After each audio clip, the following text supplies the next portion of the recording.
I used rap back in the 90s, now I'm back on my own grounds, putting forth this ancient shit, you can hear it.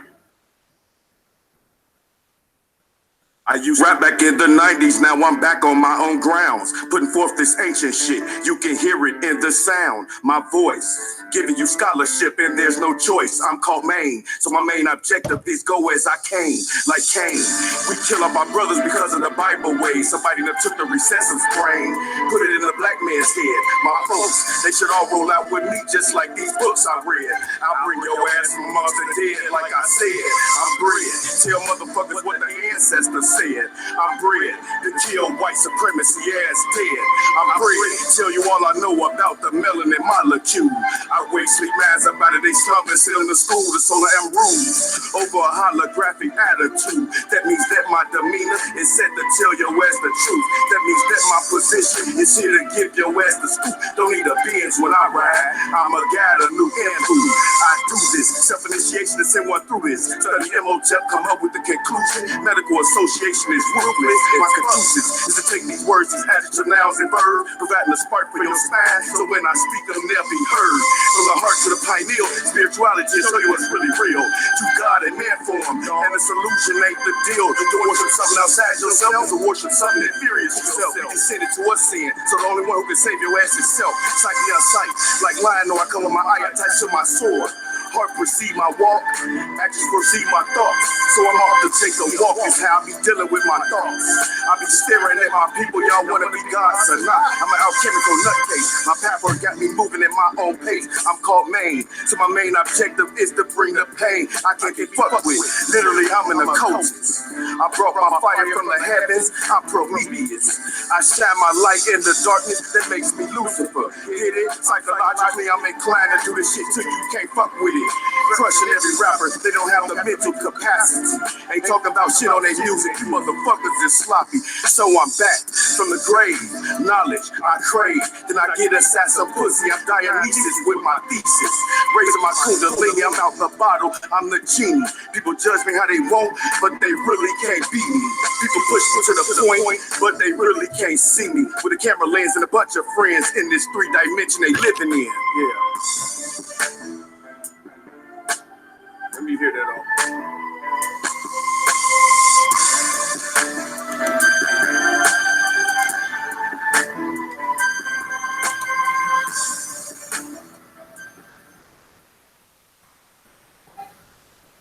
All right, people, peace, greetings.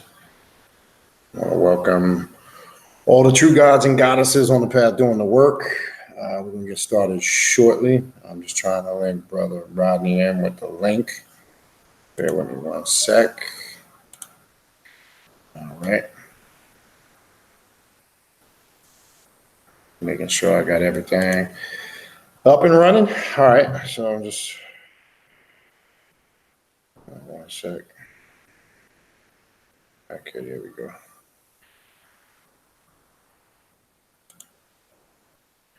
All right, we want to welcome everybody to the show. Bear with me.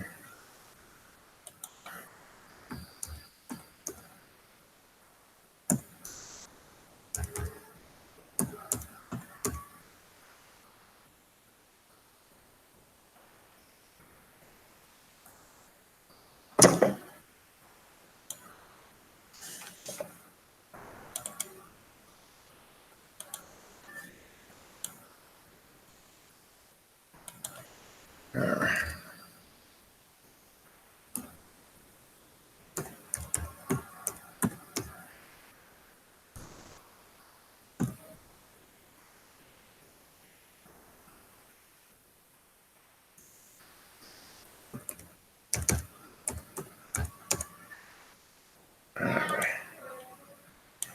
All right.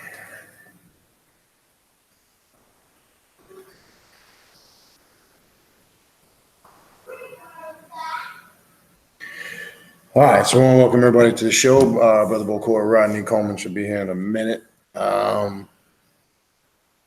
As you know, we're going to be going over a wide variety of topics. We're kind of going to be hopping around the different topics this evening.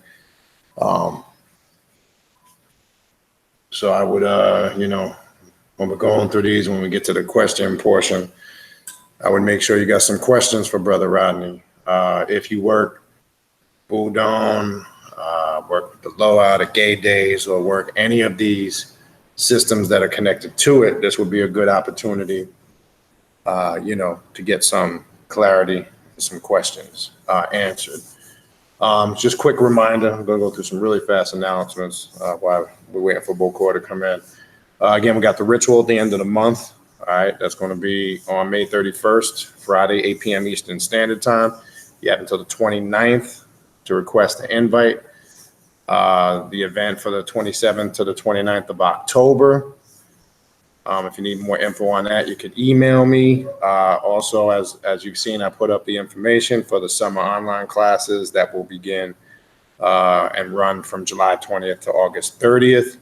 I did send out that information to everybody that I had on the list that requested it. If you didn't get it or you would like to get it, just shoot me an email at khnum19@gmail.com. And if you'd also are interested in a consultation or a reading, same email, you can contact me for all of those things. Just give me, again, as I said, usually a 2-day window. All right. So again, we're just going to wait for Brother Bokor to come in. We're going to go through a couple of different things. He's connecting right now, so let's give him a minute. And then we're going to go ahead and get started. All right. So peace and greetings to everybody here.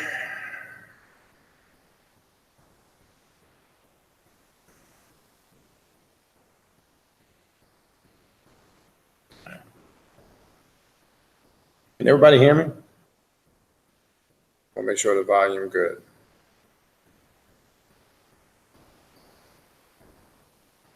Everybody should be able to hear.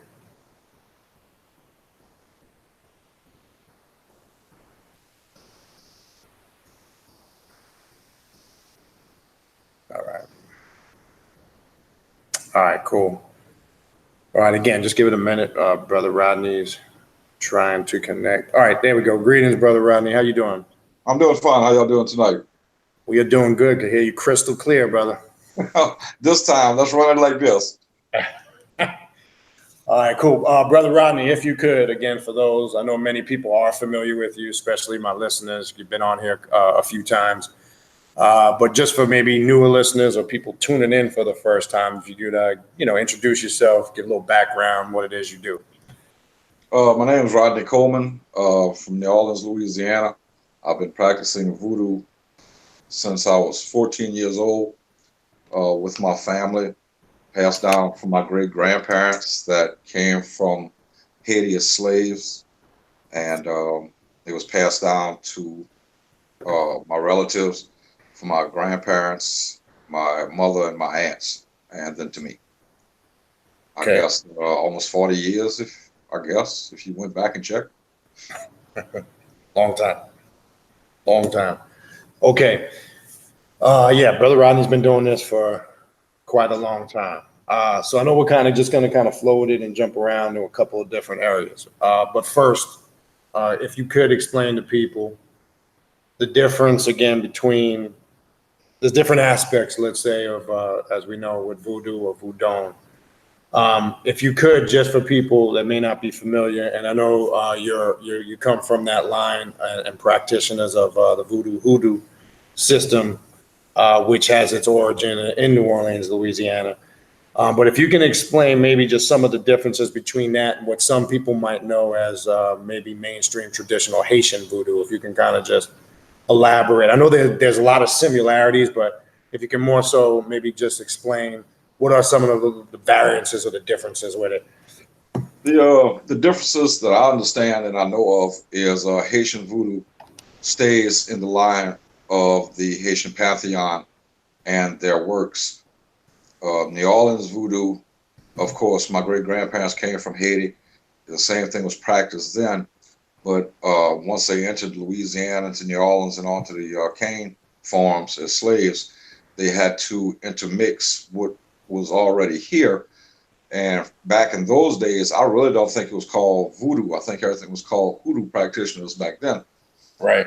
And they had to assimilate the voodoo that was there from the other Haitian slaves. It was still voodoo, but then picked up the hoodoo practice from the people that was there, and then the Native American shamans that was in the swamps and the bayous.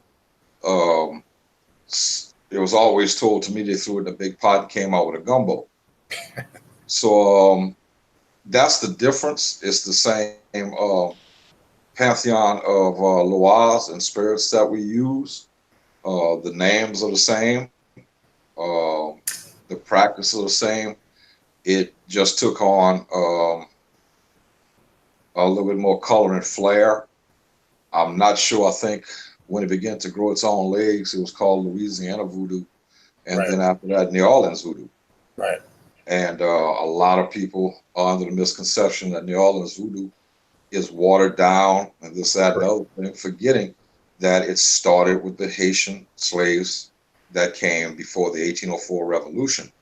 After that, the governor of New Orleans shut down all slave traffic coming into the port of New Orleans because he did not want an uprising in Louisiana that happened in Haiti. It all started in the Caribbean islands, from Africa, of course, but then it branched out to all the different islands, Cuba, Dominican Republic, Puerto Rico, all the other islands, Jamaica. They all took on their own aspects, their own name. Haitian voodoo, when it came from Africa to the island of Saint Dominique, before it was Haiti, now Haiti, it became more militant, right? Because of the turmoils that we were in as slaves. So it became more militant, more dark. And then that's what took the 1804 uprising, and they won their independence.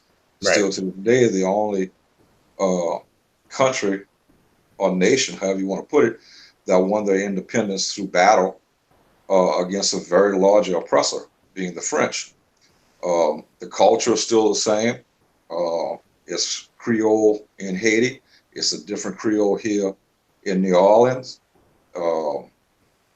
A person that comes from France comes from New Orleans and they're speaking French, and the Creoles are sitting there trying to pull it out what they mean, because it has a different slang, a different meaning, right? Different words.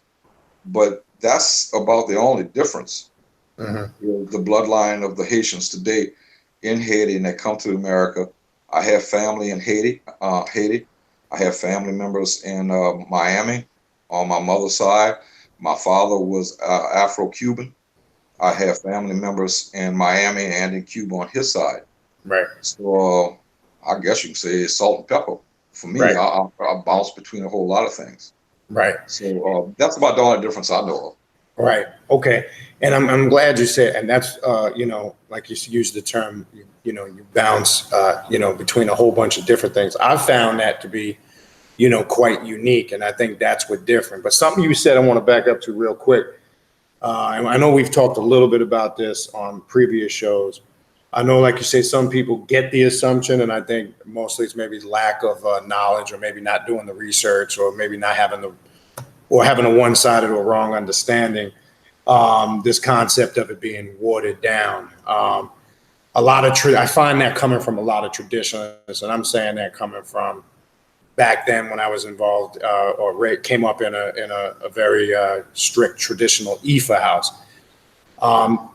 I always get this a lot, and I'm bringing this up just so you understand why I'm bringing this up.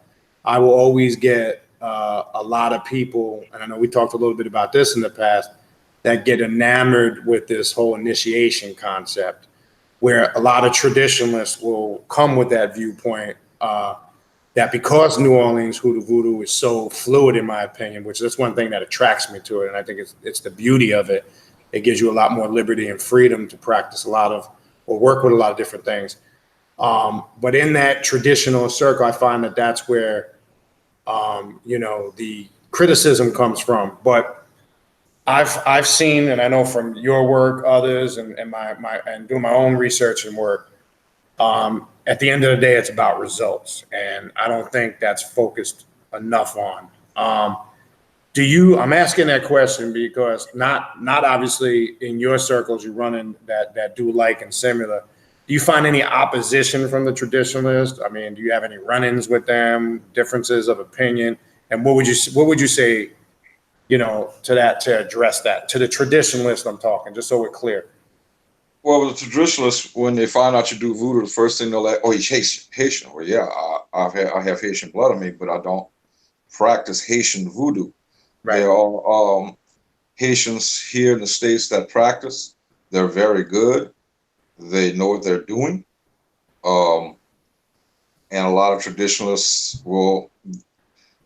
they understand that it came from Haiti, so the bloodline's in Haiti. That's where it started from. Right. So a lot of traditionalists will understand that, and they agree, with that. Some, it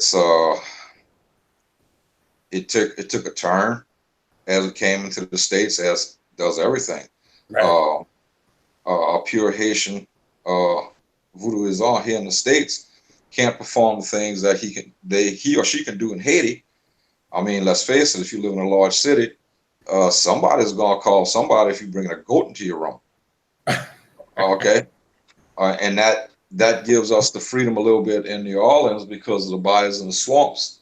And downtown New Orleans with the courtyards, we can hold full-blown ceremonies, and it's accepted. Some people may call, NOPD up, and you find a very responsive person, male or female, because their family practice voodoo. They practice voodoo. Right. When I was with NOPD, there was many of us that practiced voodoo, Right. but most was Mambos and Hougans. And as far as I knew, I was the only one of Bokor tradition and training. But at one time, there was a deputy chief that was a full Hougan himself. Wow. So we have a lot of understanding there. With the traditionalists, they understand it's like anything else. You have to grow to keep the religion alive. If you become stagnant with anything, it dies. Correct. So they understand that. A lot wrinkle their nose up at it, but it's the same thing. It goes to the same cause, the same spirits and everything else. Same thing with Ifa, Santeria, Palo. Palo on the islands is much different than Palo here in the States. That's right. Same thing with Santeria and Ifa. We have to adapt. We have to overcome. As I say, a lot of people, they down New Orleans voodoo because of the word I'm trying to find with one insulting, but the skin coloring. Right. And I always say you have to understand, all the way to Kennedy was in the White House in the 60s, young brothers were still being drugged behind pickup trucks down gravel roads. That's right. We had to adapt with this. And what it is what it is. I'll stand up and say, I know many very good Mambos that are not of African descent.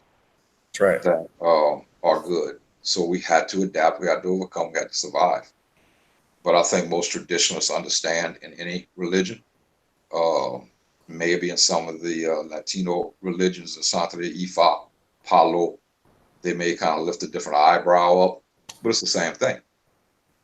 Right. I mean, it's your thinking. I mean, it's how you want to run with it. If that's your thinking, that's your thinking. It goes back to some want to go back to the traditional looks of the saints and the loas and the spirits in their true form. And we still, everybody does. I mean, Urzali Freda will have a statue of the Virgin Mary. It's up to you nowadays. It's up to you if you want to color the skin tone that you believe in.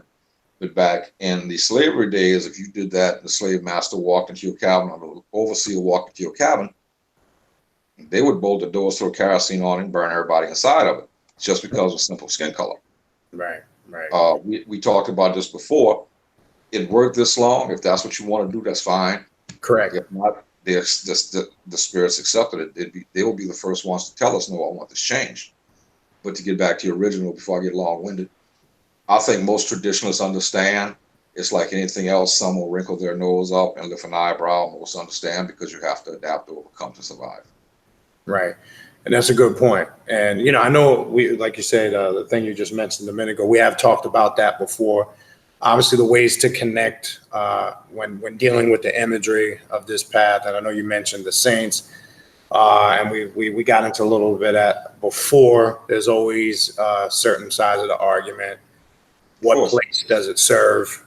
And as I said before, I think that's up to the practitioner. That's their choice. Whatever resonates with you.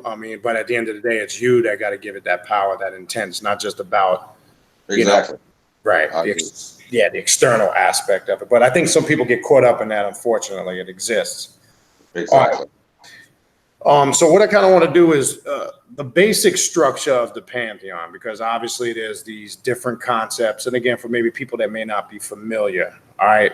First, let's start with the Lohas. The difference, if you can explain to people between the Rada and the Petro. What's the difference? Because I know there's a different opinion on this and how to work with them. So let's talk a little bit about that. Okay, the Pantheon, the Rada nation is the older, wiser, cooler blood, if you may say, Loas, and there's many of them. We can sit here and discuss all the Pantheon, and we'll never talk about anything in the show except that. Right. Beginning with Papa Legba, Presley Freda, it goes down the line. Right. The Petro nation is the more aggressive, hotter blood spirits. A lot of them say the younger spirits. Ogun, Mekafu, and spirits like that, Shango. But I thought about this today, and I've known this. We can't lock them down in those pantheons because they're spirits. They can bounce back and forth. That's right. I'm quite sure Papa Legba can knock you through a wooden wall just as fast as his brother Makafu could.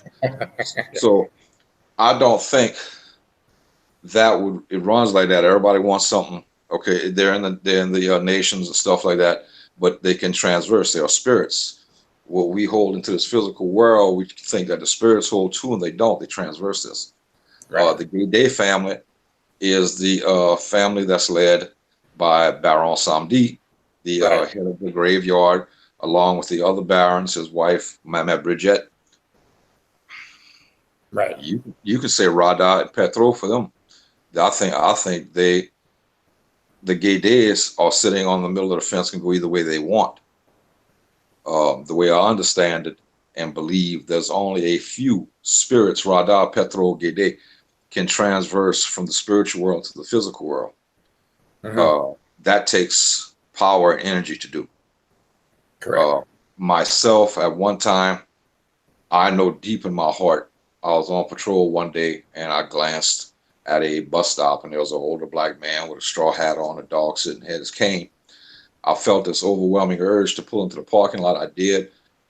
I always carry a bag with me in my trunk. To this day, I always carry a bag of stuff. Took a small bottle of rum out, grabbed 3 $1 bills, walked up to him, knelt down, and put his hand on my forehead and presented him what I had. Mm-hmm. And the only thing he said was, "Thank you, my son."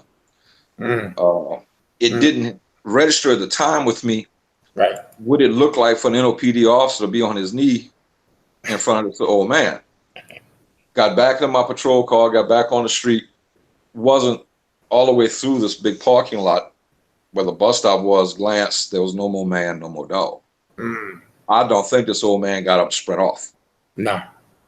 So if that's it, I believe to this day that's who it was. I don't know what it was. Was I open that day? Probably was. I didn't have that much on my mind. Years later, I was on in the French Quarter and had this urge again. So I stopped myself, leaned against the brick wall, lit a cigarette, and looked up and down the street. And walking down the street was this very well-dressed black man. To me, he looked to be in his early to mid-50s, well-dressed, distinguished-looking. And as he passed me, I looked at him, bowed my head, he bowed his, kept walking. In my heart, that was Baron Samdi that just passed me. Mm-hmm. I wouldn't have picked up on a feeling like that, right, in any other way. Right. To this day, I want to kick myself in the ass. I guess it was fear of not wanting to meet something that powerful in real life, even after Right. all the things I've went through in my family, my training. Right. I can kick my ass this day. I should have went up there, hurry up and shook his hand, because as the saying is, he walks away when he's finished with anything he has in his hand. Mm-hmm.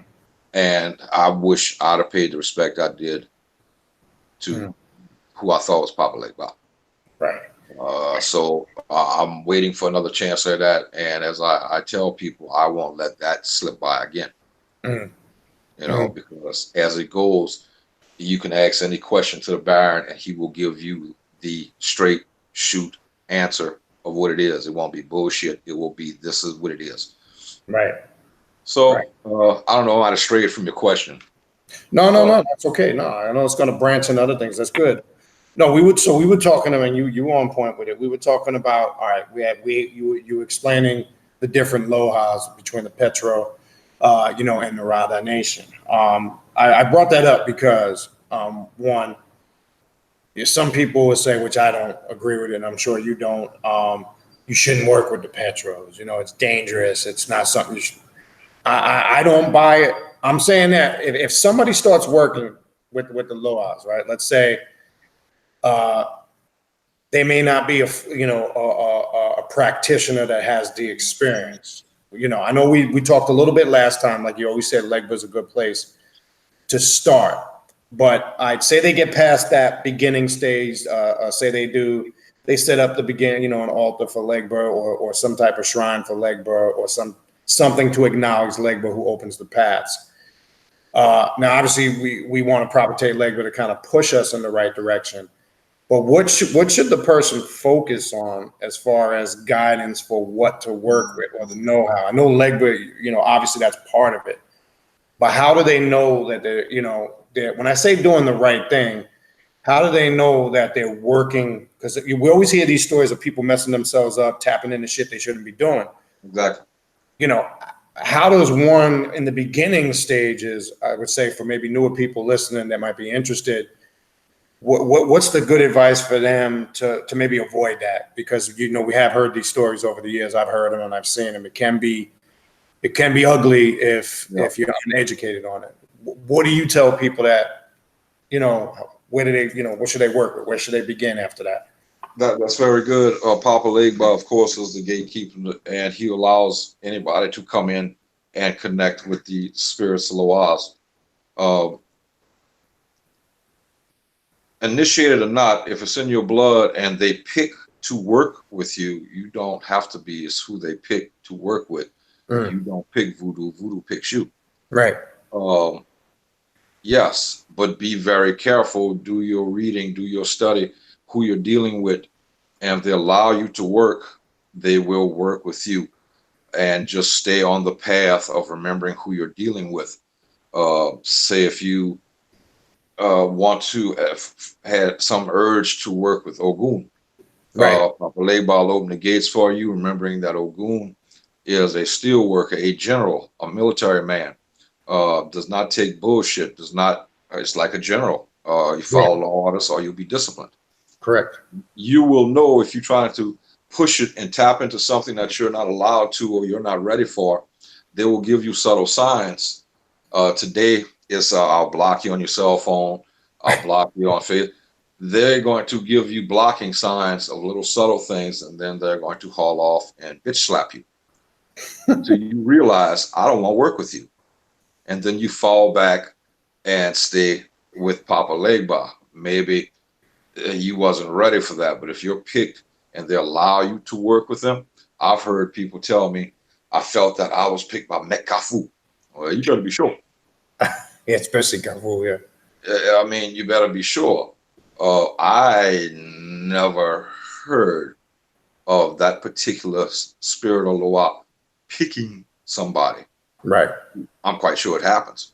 But be sure about it, because that is one not to play with. Right. I mean, he is the total opposite of his brother. He holds the gates of the demons. He rides herd on all that. That's correct. So if you have signs that they want to work with you, they are going to work with you. You don't have to have bloodline.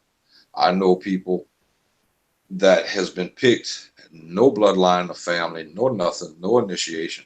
And they're sitting telling me things that they're being showed signs and omens that only, yeah, you're not pulling this out your head, what you're telling me. Right. But just be careful, follow, don't push it.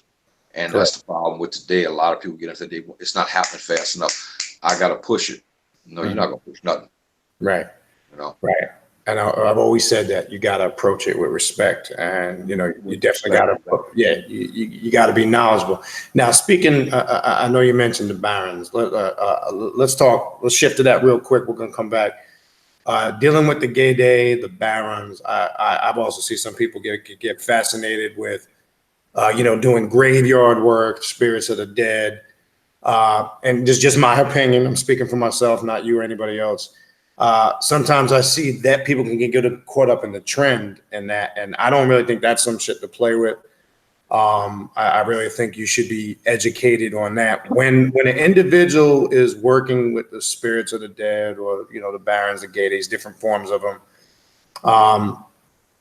your recommendation to that, because I know when you open yourself up to that, like you said, when we're talking about being careful in the sense to be knowledgeable and not get yourself jammed up.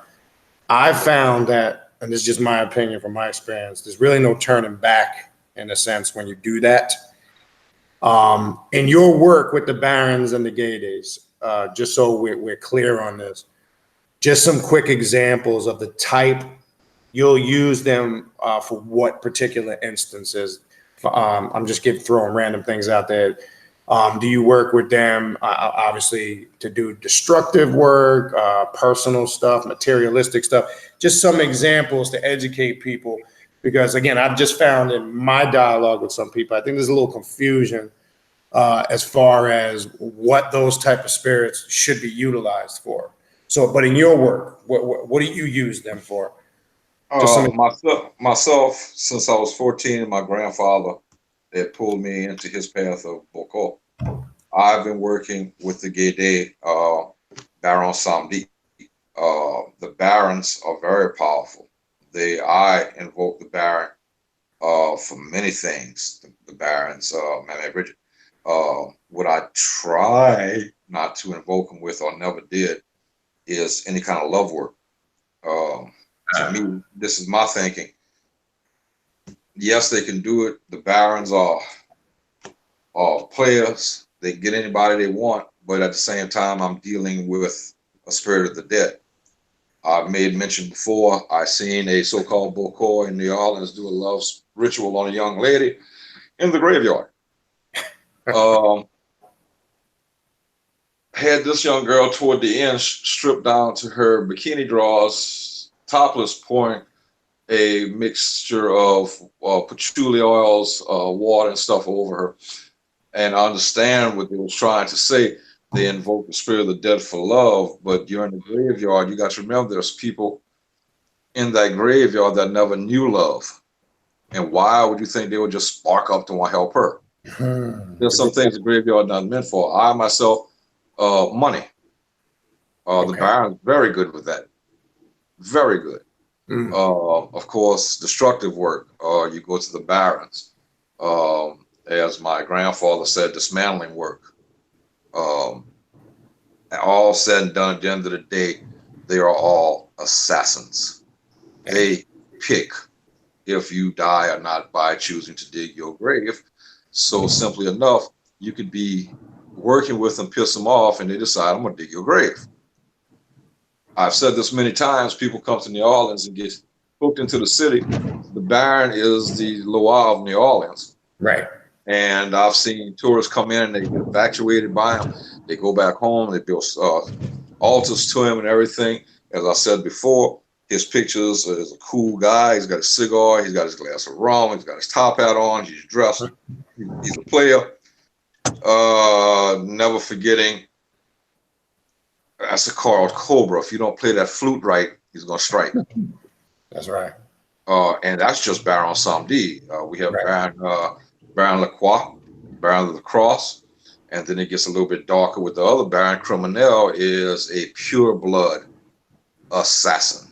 That's right. That's all he does, and very bloody and brutal.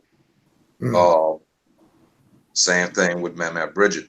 People think because she is a saint in the Catholic archdiocese in the Vatican, she is a saint, but still she has the power of all the men in the Gede family.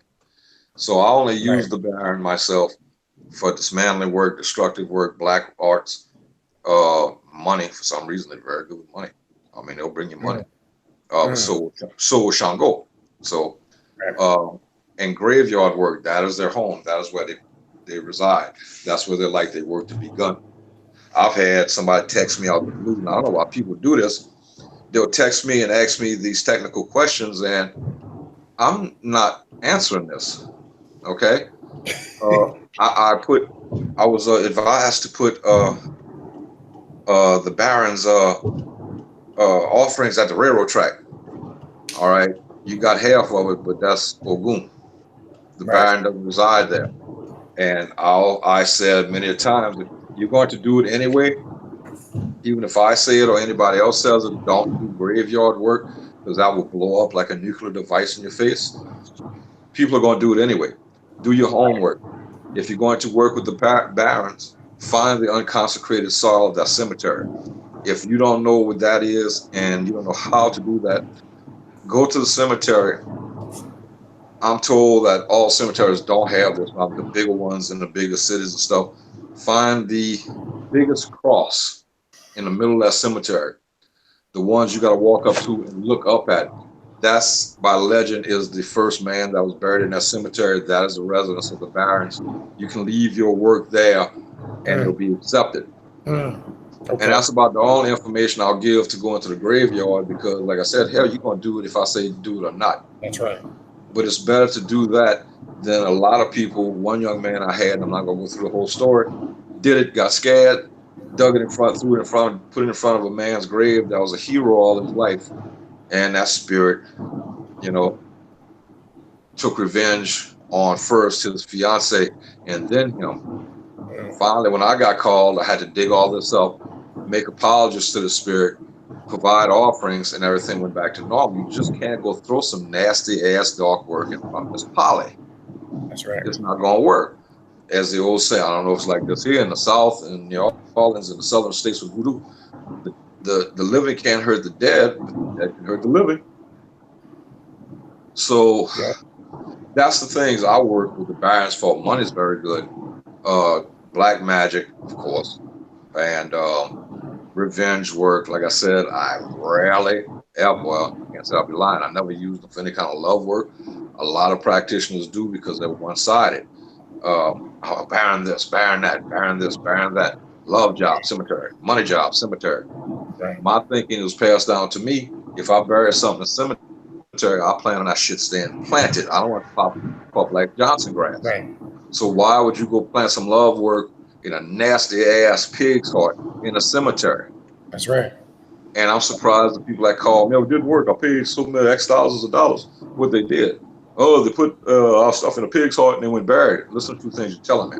A nasty ass bloody pig heart, then you buried it. To me, if I bury your ass, I don't plan on seeing you again.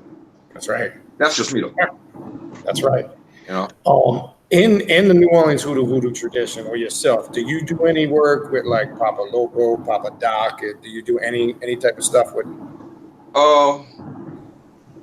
I would like. Well, there's one of my uncles was a bodyguard for Papa Doc Duvalier. He passed away right before Papa Doc did. Okay. And the thing about my uncle was he was an educated man. Papa Doc always surrounded himself with magicians, Bokors, very strong Hugam Makouts, but educated men. Right. My uncle was a graduate of the University of Haiti. And the story was when he was not at work at the presidential palace, he was the kindest family man with the children and everything like that. But once he went to work and put that suit on, it was like a change would come over the man. He was the cold-blooded hitman killer. If Papa Doc snapped his fingers, he did it.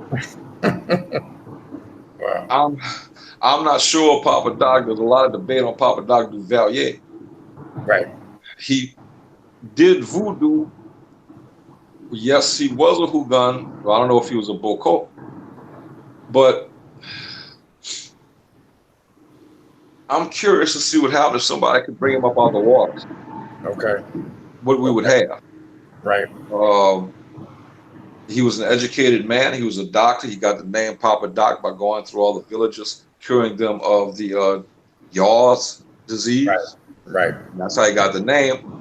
He turned after he was a diabetic. He had a diabetic coma, and he had, when he came out the coma after 9 hours, he had mental problems after. Mhm. It Right. became very dark. Right. And I would like, I mean, the things that was passed down to me from my family there and the people that was in the presidential palace all the way up to Baby Doc was a big joke. Papa Doc did some shit by himself and was backed up by a lot of very strong magicians. Right. But I would like to see what I could get into working with his spirit. I don't have nuts to try to pull him out the waters. Okay. First of all, I have no idea where he's at. I got you. Okay. You know, but I wouldn't have the nuts to do it. I mean, it comes down when you're doing that, they have to accept being pulled up out of the waters. Man that he was, probably, yeah. But I wouldn't have the nuts to do it to see if it blew up in my face. Right. But sense. yeah, I haven't worked too much with the other one, the other Loas you mentioned. Papa Loco. Okay. I would like to. I have a couple of times. The one time my grandfather allowed me to do some work with him, I did it right. It wasn't on point, and I kind of paid for it a little bit. So once you put your hand in the fire, you're reluctant going back in. Sure. 28, 30, 35 years later, I've learned my mistakes. I don't have the snake bite me no more. I got you. Now, I don't know if I asked you this last time at all, if you did or did not work with, do you incorporate any aspects of Obia, like per se Papa Bones or any of that at all? Do you see that problem in any of the Voodoo systems? Yeah, a lot of practitioners will intermingle a lot of things from Obia and Contemplate. Okay. That's like 21 Division, how that's so close to Haitian Voodoo. Correct. You know, it gets away with it. A lot of them do. A lot of people I know work with Papa Bones, and I myself have never, so I can't really make statements on that one and be wrong. But yeah, I mean, a lot of people just don't get strapped down. They use what's that? Kind of like myself, I use the guns I need to attack the problem. There you go. I mean, I'm not going to pull out a shotgun when I can take a slingshot and knock it down. Correct. But I will have something in the background that will blow your ass completely away if I need it. I mean, it's two simple rules. Don't let them see you bleed and always leave yourself a way out. That's right. So. That's right. So let's back up, because I know you mentioned a couple minutes ago, Mama Brigade. Let's talk about some of the female or feminine energies in this pantheon, because they can be, I find them unique.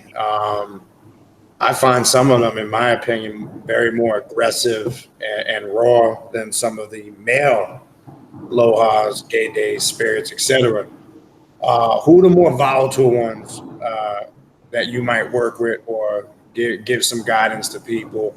I know we talked a little bit about Rosili Dantora, and I found her to be, man, when she's your ally, one of the greatest things. Right? Yeah. But when you got it working against you, it could be one of the worst things. So let's focus a few minutes on some female spirits. What are the ones you work with? And what would be your words of wisdom on some people, things they should be aware of when working with some of the female spirits, such as Mama Brigade, Rosili Dantor, et cetera, et cetera? The female Loas, if you're going to work with them, again, I would start off with the ones that could be not handled, but can understand and allow mistakes, being Rada, which is the goddess of love, but she is my husband's spirit. I found that Marie Laveau, and people will lift their, their nose up and their eyebrow up. She is there, and she is working with the Mambos, the Houdons, and the Bokors, if you allow her to. Once Right. again, the bringing up of the waters, I'm not going to get in tune with. I was involved in that, and the reasons I was told why they wanted that to happen was not the true reasons after it was done. So I'm not proud of that. So I don't beat my drum on that at all. But as you said earlier, Dantor, yeah, she's the young women and women in general, single women with children. Man, she is your protector. She is the go-to when you have trouble getting your child support and things like that. She is very, very aggressive working with women like that. But at the same time, she will kill your children as revenge. And this is a painting of this Loa all the time depicted of a black female with the scars on her face holding a child. I've known women that worked with her and were totally afraid of her. Totally. And that's not right. I mean, no matter how powerful they are, you do not become a slave to your Loa. You don't. That's right. That's right. We don't. I mean, we pay them respect and everything like that, but we don't. Any of them, male or female, we do not bow down to them as servants, and then it gets out of hand. Right. But I try to stay away. I understand what your question is. I try to stay away of the ones I use because people pick up on that. He said he used them. Let me try. Or he said or this she said, and that's when people usually get in trouble because the ones that I use, and probably yourself, you might be able to back me on this, are the obscure ones, the ones that nobody really hear of. That's Their right. name's not always in the limelight. That's right. That's the ones they go to. And then if you pick out that name, you try to go to them, you can't find nothing too much in the books about them. That's right. What is their VV? That's their cell phone. You got to have the VV to bring them down. Right. They're like what they like in libations. I mean, a lot of the Loas, male and female, excuse me, love rum. Right. Some love very, very expensive pink champagnes. Right. And it's in like any other woman. She's expecting a diamond necklace from you from Cartier, and you walk in with a diamond necklace from Walmart. Well, just throw that pot at you. Okay, that's right. That ends about the same way. So I'm not trying to bounce or judge, duck out of it. No. I don't, because a lot of people will come back. Well, Rodney, you said to use it. I've been trying, and shit that blew up my face, and now I feel bad because I didn't direct you down that path, but now my name got brought up into it. So the ones I use, like I said, probably yourself, is the ones that's not really well known through the books and the Pantheon. Big time. The ones that's sitting back there that's not always in the limelight are just as powerful, if not more, than a lot of them. I agree. But that's the main ones. Meme Bridget is very good, male or female. A lot of female Mambos work with her. A lot of Houdons and Bokors because of Gede. Ursula Dantor, I rarely put a client working with her because, as you know, a client will, if it's not happening fast enough, they'll try to tweak the system, and that's something you don't tweak. It's not happening fast enough. They don't understand. So you just don't leave them in the cage with the pit bull. Right. So you give them something else. And I said a lot of people might come back with this about Marie Laveau before you crucify me on that. Try her and never forget how powerful she was. And yes, it was magic, blackmail, intimidation. Yeah, all of us use that in our work. That's right. That's right. I mean, it's all mixed up in that spider web of magic, black magic, intimidation, and everything else. I've used her several times. I said the reason that she was brought up out of the waters that was given to me at the end was not the reason I was told. So she was there protecting New Orleans. Very powerful. She's known around the world. Right. So if they want to start, a female wants to do something like that, there's Oya and all others. But you need to groove. Just because Rodney said he works with this and works with this, or yourself say that as a female, you need to pick up which energy that's going to work with you. Gotcha. Makes sense. It's like a date. You go out with a dude and you don't feel shit. You don't call him back up for another date. Right. Okay. So not to dance around the question, but like I said, I've said something, and people will try it, and they're texting me, blowing my phone up. It's not working. I'm digging through my records. I don't even have your name. Well, no, I heard you, and you're on your YouTube channel, and you said I was speaking in general. Correct. I didn't say walk in front of the bus. So, yeah, that makes sense. Well, let me back up two things you said, but real quick before I do that, just to all the listeners, people tuning in, keep typing your questions and your comments. We will soon get to the chat room. We'll give you the call-in number shortly. You'll be able to call in if you would like and ask a question, Bokor, Rodney, Coleman, or if you want to come in live. We keep that in order because we don't want too much noise background. Possibly. We're doing good compared to last time. Yeah, we did it good. So that'll be shortly because I see I know you guys are typing in questions and comments. We will get to them. We're just going to finish talking about what we're talking about, and then we'll get to that shortly. So I just wanted to let everybody know that. Two things you said I want to back up real quick that were very important. One about the working clients. I'm gonna get to that in a second. But you talk like you were just saying a few minutes ago, working with those more obscure ones that people are not familiar with. I brought up Papa Bones because it might be a familiar name, but there's not a lot of information on Papa Bones. Like you said, there's not a lot of stuff in books. And I've found that some people don't really mess with it because they don't really understand it. I've found that to be, a powerful energy. That is something that I'll utilize. I mean, again, I'm not going to get into all that here, but you are 100% right. It is those obscure ones, and people will get caught up in what you said. Like you said, they'll see you say something on your channel or something, and they'll try to piggyback off of that. The second thing, if you could elaborate, and I know some of this stuff must drive you nuts as you do the work. I'm sure just like everything else in life, it has its ups and its downs. It's good and it's bad. What about the client, like you just mentioned earlier, that has no patience? The one, because I've always tell people patience is the hardest school to master.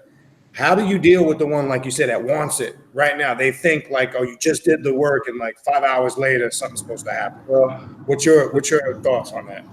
The good thing is this, and I'm not beating my drum. Being a psychologist, I know ahead of time what's going to blow up in my face and what's going to pop. I can tell by the way they talk, just bringing them in. Okay. Recently, I've had clients. I mean, it got to the point. You got to tell them, calm down. You're doing this yourself. This is not spiritual. This is clinical. I think I said this before. Give me 12 people. Let me tour them around New Orleans all day long. I'm going to say a particular spot we're going to that night. It's haunted. It's verified. It's documented. Out of that suggestion all day long, in bits and pieces, subliminally, out of that 12, I guarantee you 8 are going to see something because I put it there. And it's, oh my God, love work. I think she's doing work on them. First of all, we need something just to say that. Second of all, I've been called many things in my life and will be till the day I die. That's okay. Sure. I'm not going to say you're right and pop you another $200, $300, $400 added on that shit because you think they got work going on. I don't have time to be adding shit to work that's not needed. The client don't have time for that. But clients will work themselves up to a feeding frenzy. That's like I tell them after I sign them on and we make the contract, ship me the items that I ask for my work. That's my most downtime. It usually takes me, it all depends on the job, 2 to 3 days. And I get everything fixed up. I get it packaged. I label it. I shoot you the picture. The next day it ships out. Next day I give you the tracking number. And did you ship it out yet? Did I send you a tracking number? I really want that. And I try to explain it to them. The work does not go out when the client gets it in the hand. The work goes out when the magician, male, female, Hugan, Mambo, Babalao, Bokor, Tata, whatever, seals that work, it goes out. What you're getting from that worker is your intentions that goes into it. My intentions into the magic, as I said before, and I'll say it again, love work. It's not my intention to bring that person back. I don't want their ass. I agree. I'm the same boat. If they knock at my door, I'll put them up for the night, get them a ticket, and ship them to you. It's your intentions that's going to do that. Black magic, I tell them straight, that's not your intentions. For a black magician, it's the intentions of that magician, male, female, Bokor, sorceress, doesn't make a difference, Tata, whatever. I don't need the client's intentions to knock somebody's dick in the dirt. That's my intentions. Right. That's for me to do. Right. You standing by as the person that paid me to do it, and I also tell them, it's your conscience, not mine. That's right. So, but I understand they don't understand this. They may have this in their family. They know this one did it, but they get, and just recently, man, it's been like, they're working themselves up to a feeding frenzy. They will get movement in a love job, in love work, where they're talking, okay, say they're talking to the guy comes back, they talk. Then all of a sudden I'll get a text saying, we spent the night together, it's great. And I know 2-3 days later he'd come. I know this already. They're not talking to me. They they're not sure. Well, first of all, that's a head game. Now I have nothing to do spiritually. Right. Okay. That's clinical. Let's not worry about that. The work brought them back. They're going to bounce like that until the work bites them completely and yanks them in, and then we have them under control. As I try to tell them to calm them down, I want my clients to be on the high ground. I never want to make an attack on that lower ground because you're not going to make it. Right. I want to draw them up to me, but not being long-winded, they work themselves up psychologically. Exactly. They'll paint themselves into a corner. And like I said, give me 12 people, and by 9 o'clock that night, you give them to me 9 in the morning, by 9 that night, I'll have people seeing ghosts because I planted that there too. Exactly. But let me ask you this to back up on and to kind of continue off of that. And if you could speak on this and, what you can in your experience. One, I'm sure you get this a lot. People come to you because they feel like somebody's doing work on them. Okay. This happens a lot. And I'm saying I know you have that psychological background in that field. It's actually 2 questions. One, your experience with that. How much have you found out when you get clients like that? A lot of that is psychological, not all of it. I know there are some, special cases. But how much have you found in your experience when you get that client that feels like they're being attacked spiritually or mentally or something's being done to them? How do you assess whether it's, like you said, something psychological or there's something really going on there? Let's talk about that first, and then I'll give you the other question. That's good. I heard of other magicians and other spiritualists and root workers coming out asking their client, have you been diagnosed with any mental illness? Nobody in their right mind is going to say, yeah. Of course. I've diagnosed people in my works on my masters, and their baddie is a fucking jaybird. Exactly. And no, there's nothing wrong with me. Well, why you running around in this chicken costume with your ass hanging out? Exactly. So I quit. I negated asking that.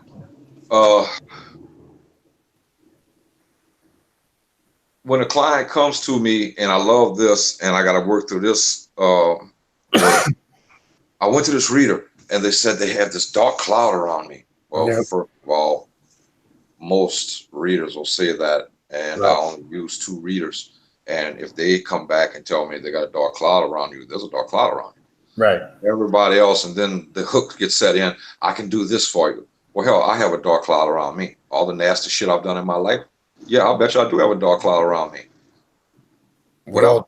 Yeah. I mean,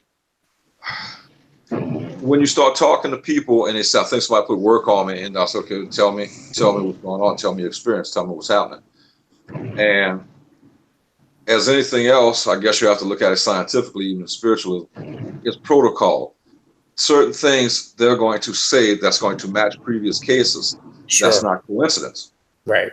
I'm doing I did a couple of, this is strange. I did generational curses, and hell, I put them on myself twice. And who contacts you has sat back and watched and documented things that went on in their life and in their family life. And there's certain things, a generational curse that will be followed. And then, yes, generational curse. And we have the steps that we can take to disarm that. But I think they're doing work on me. Well, I'd like for you to, I don't come out and ask that. You need to find out. Just you telling me that doesn't mean that, because a lot of people think everybody got work going on them. But there's certain things, keywords or things, key things that'll happen to a client, and you pick, well, yeah, this isn't right. Or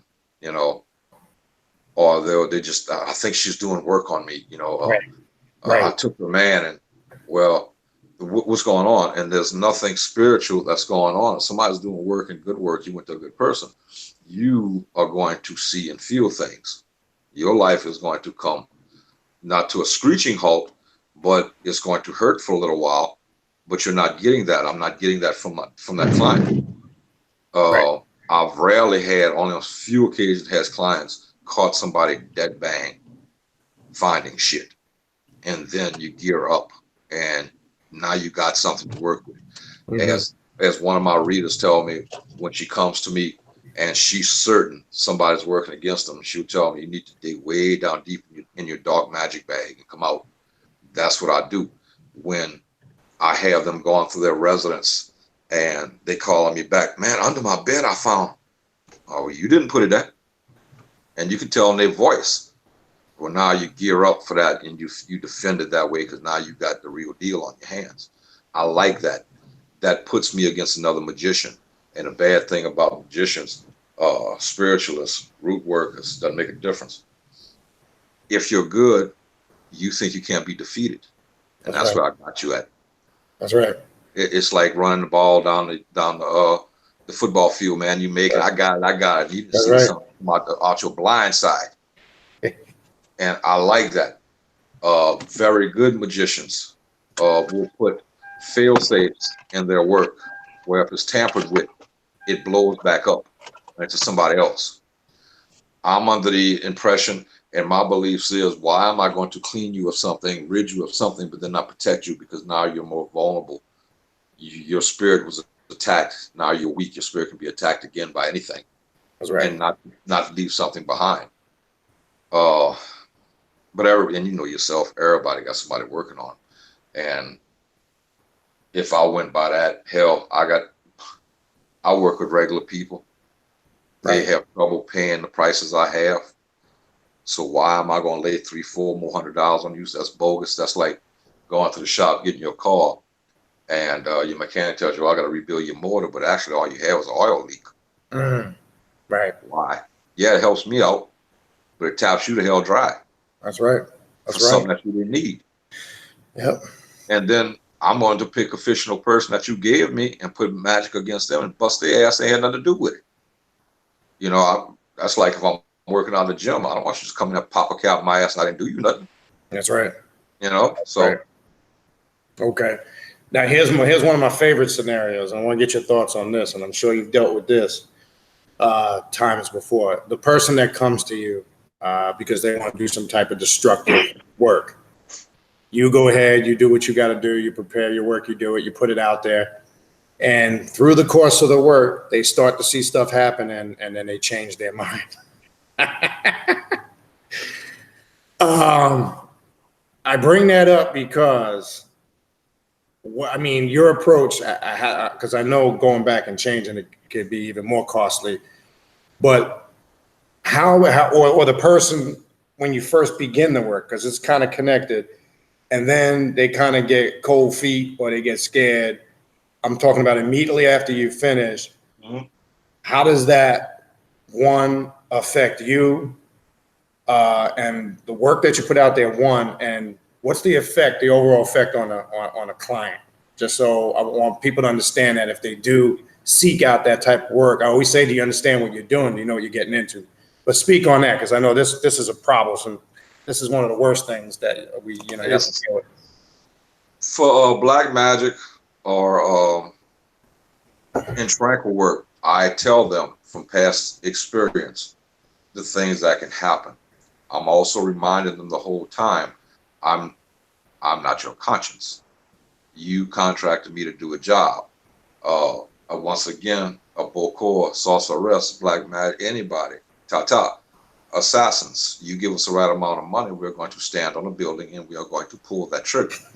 Once we squeeze it, watch it. That's it. So once the magic goes out, I don't try to stop it because, like I said, black magic is like Federal Express priority overnight. It goes out, it hits. There you go. I'm not changing it because you may totally piss off the entity that you're working with. Exactly. And turn and bite you. My clients hear me say a lot of times, I hold my work on a tight leash. If it turns, I'm not going to be pulling it back to me, partner. Right. Okay. Many people has got, I didn't think that was going to happen. I told you what could happen. I tell you when we get started, you are getting into a whole new different world now. That's right. It goes back to the thing. I don't believe it. You don't have to believe it. As long as the magician, the root worker, the spiritualist, if they believe it, we are going to find a kink in your armor. That's correct. I don't stop it. I don't. Agree. I've had cases within tranquil spirits. The people come back busted. All their shit is in a clothes basket. Nobody else is shunned. They got a broken leg, cracked ribs. They hacking up blood from a sickness. I didn't think. I told you. I told you. That's right. Years ago, before the tranquil spirit became in vogue to use for love work, hell, I unleashed the dead for revenge. And then somebody used it and said, we could use for, and my thinking is, if you love this person, why are you going to let me sit here and give you scenarios that when they come back, they're going to be totally destroyed? That's not love, that's revenge. Correct. Let's call a spade a spade. It's going to be the same. It's going to be the same price. Correct.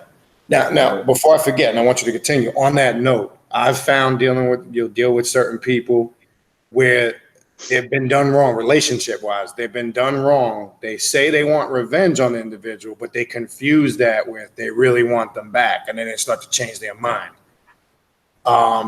When you get situations like that, I mean, do you have, obviously, I'm sure you got some type of screening protocol process. And when do you get a point where you just say, this is not a good fit, I'm not going to fuck with this, I don't want to bother with it? Not just because you can't do it, but you just don't want the aggravation or the bullshit of dealing with it.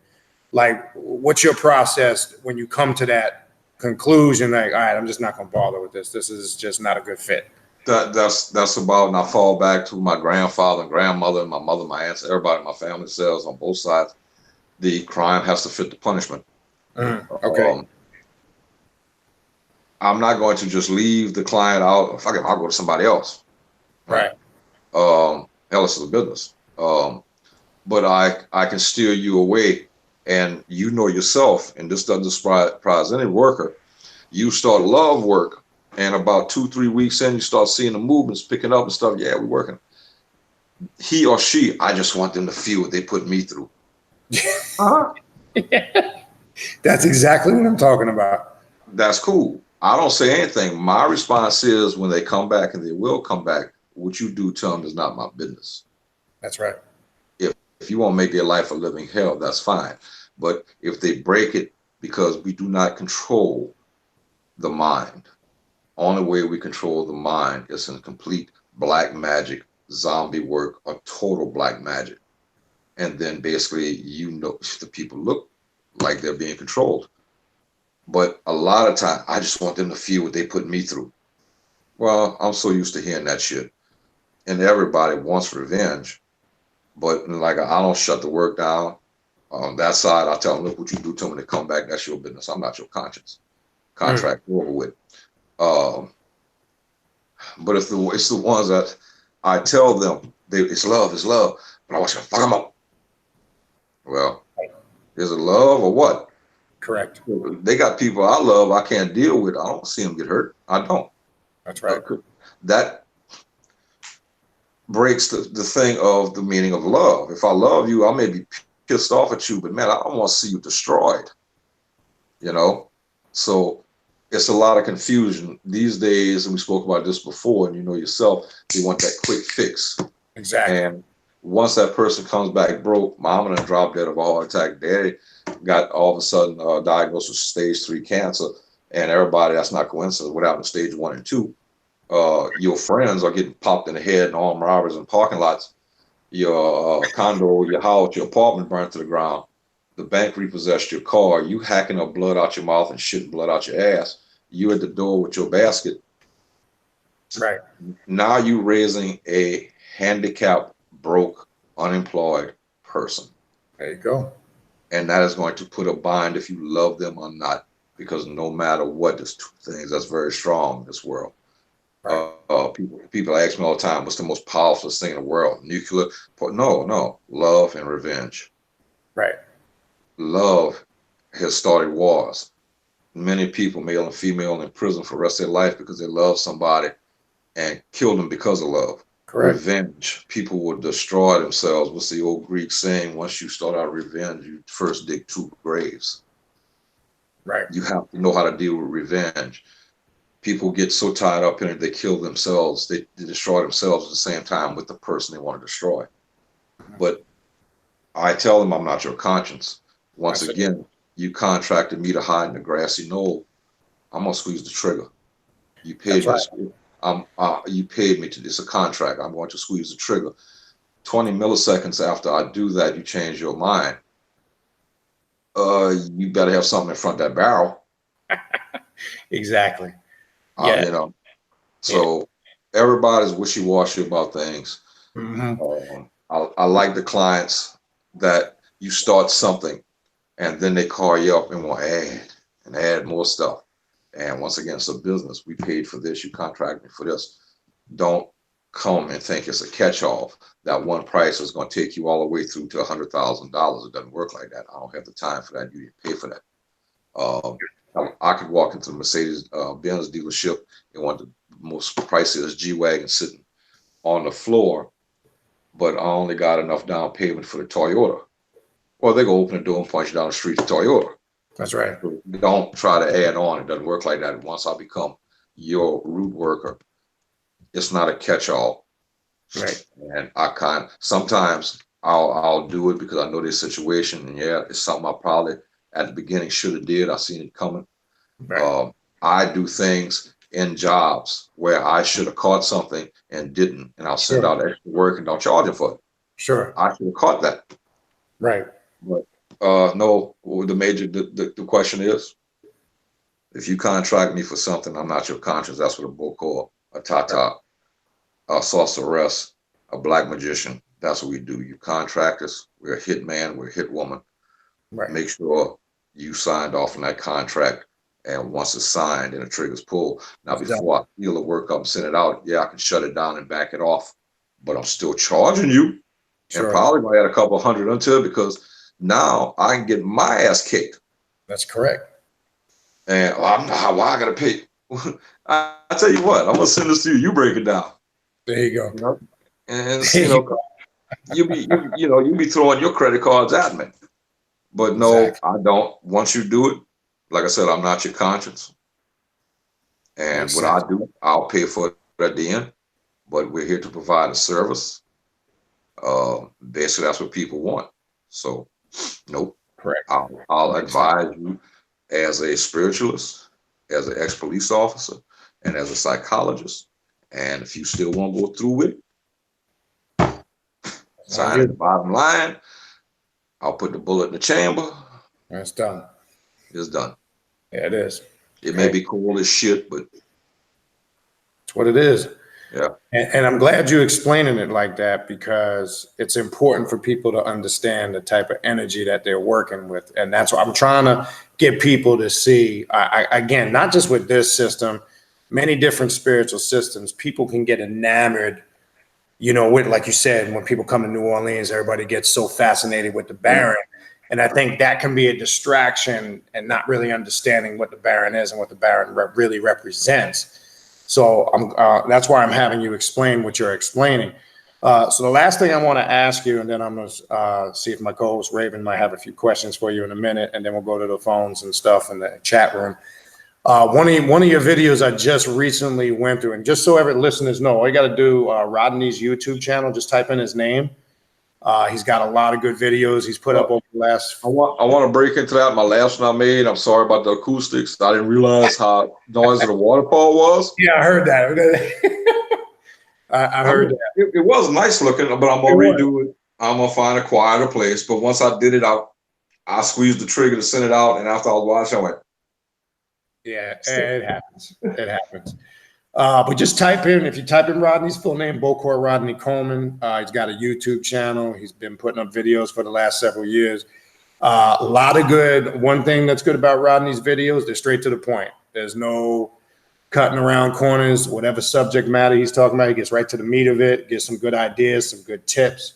So if you are a practitioner on the path, whether you're experienced or not, if you're looking for some good videos, to get some information on a lot of the stuff we're talking about, you can find a lot of it on Bokor's channel. His contact information on there, his email. If you need to get a hold of him, we'll make sure you give that again before you leave tonight, if anybody wants to contact you. And one video I recently watched of yours, if you can explain when doing root work, you were talking about understanding the differences between goofer dust and graveyard dirt. Now, I use the goofer dust, and what you said was on point in the video. I want you to explain to maybe root workers or people that do use goofer dust or graveyard dirt, what do they need to know to understand when they're using, and the difference between the two, for those that may have not seen that video. It's a good video.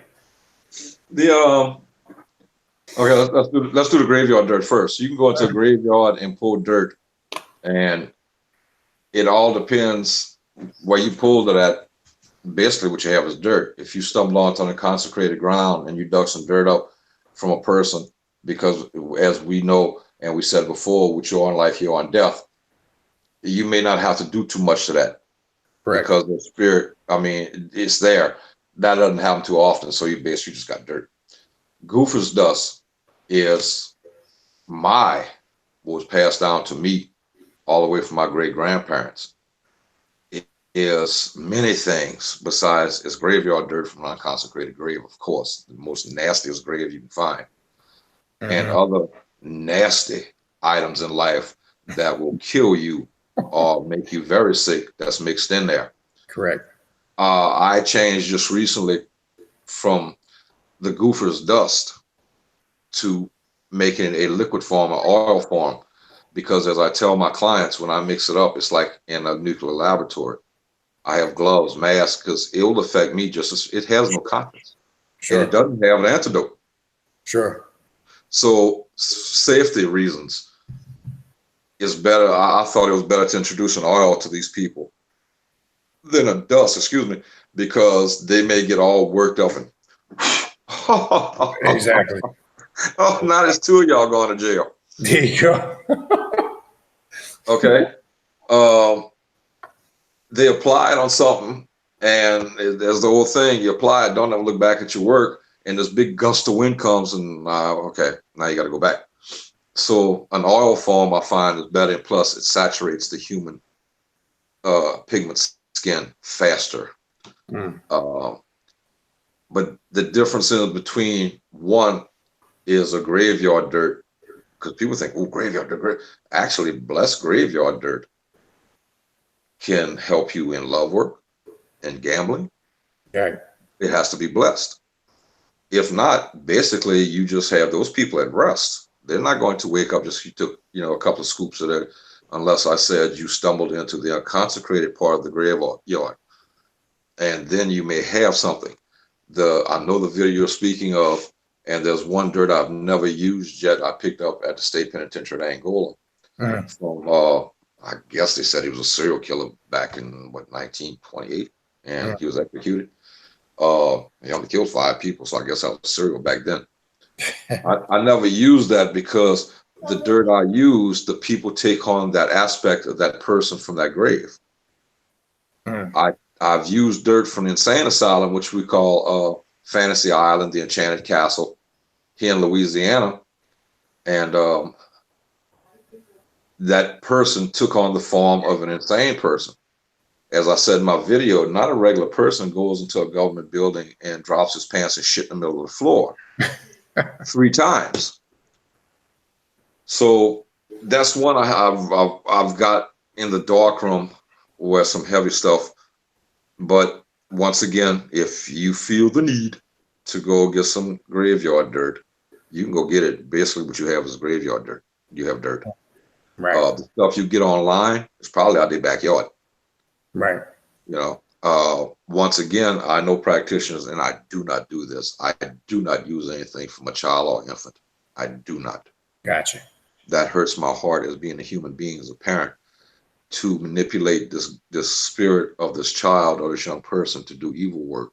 Right. If you want to, that's fine. Right. But I can also tell you, because there haven't been formed in living or in death, it can turn on you. I agree. They don't know chain of command, so to speak. Correct. And a child can do much damage. Most demons, Bakars, Rougarous, show up first. Any demon or anything shows up as a child, because they know we have that instinct. Oh, a child. So cute. Yeah, that's correct. And then when you make friends with them, they bent you over the table and they ass raping you. Maybe it wasn't a child. Right. But the video I made of that was just trying to tell folk, you know, be careful what you're getting, because you may buy something offline that's the real deal, Neil. Right. You don't know what it is, though. I mean, you may get an honest person that's really, like, I'm sitting like a mad scientist. I'm over here mixing shit up, and every now and then I get shit to go I got crap all over the place. It doesn't have an antidote. I don't know of one. That's and correct. it would affect me. It's just, that's why I went to an oil farm. And I want to say this now. People get very upset when they call. And how much is your Goofer stuff? Well, it's oil now. Okay, how much is your Goofer oil? $150. That's expensive. I can go online and go get it. Yeah, sure. For $20. Yeah, I'm sure you can. And I can tell you right now, you can pour it on your salad and eat it, because basically what you got is salad dressing. There you go. You're going to get what you pay for. Mine is going to, I tell you what, if you don't think the $150 you spend it, you don't think, try it. Good. Put a little dab on you. There you and go. when they come get you out of jail and your head clears up, call me back up. I had a person in Australia call me and said, watch your channel, and I'd like to buy some Goofer oil. And I typed him back, emailed him how much the price was. Oh, that's a little expensive. How about $50 and the promise of more work? Well, you never shipped anything overseas then. Correct. That box is going to cost me $50 plus to get to you. Correct. So there's many good Australian workers. I'm quite sure they got some nasty shit out there. I'm sure. So save your money. I know you're insulted. I know it's a lot when you go online. I'm not going to mention the places, but as I always said, be careful. You may get that person that's online that actually does the real shit. Correct. And that's about the only difference I know of. Graveyard dirt is graveyard dirt, unless you got to do things to it to bring it to life. There are occasions where you can go tap into the unconsecrated soil, because why are you going to use it for anything else if it's going to be black magic? And just that dirt itself may have some potency to it. But that's like black candles. People think black candles are only evil. No, black candles can be, it's what you make it to work for. That's correct. I've blessed graveyard dirt and helped me in love work. Because the person's grave I got, you might have to do a little background, but there was a family person and had kids and was in love. Yeah, well, who they were in life, they are in death, they're going to help in that situation because they had the heart when he was alive for that. Right. So I don't know if that answered the question, but that's the difference is one, No. you don't dirt until you do something with it, and the other one. And I've got people that call me up and what's your ingredients? Man, get the entire fuck out of here. Exactly. You're not gonna, that's it. Yeah, that Well, would be it's graveyard dirt and sulfur. Okay. You're missing about 15 other items. that's correct. And if you're not from the South or from the islands, they got a couple of things you won't be able to get. To make it. It's only found in the southern and in the subtropic.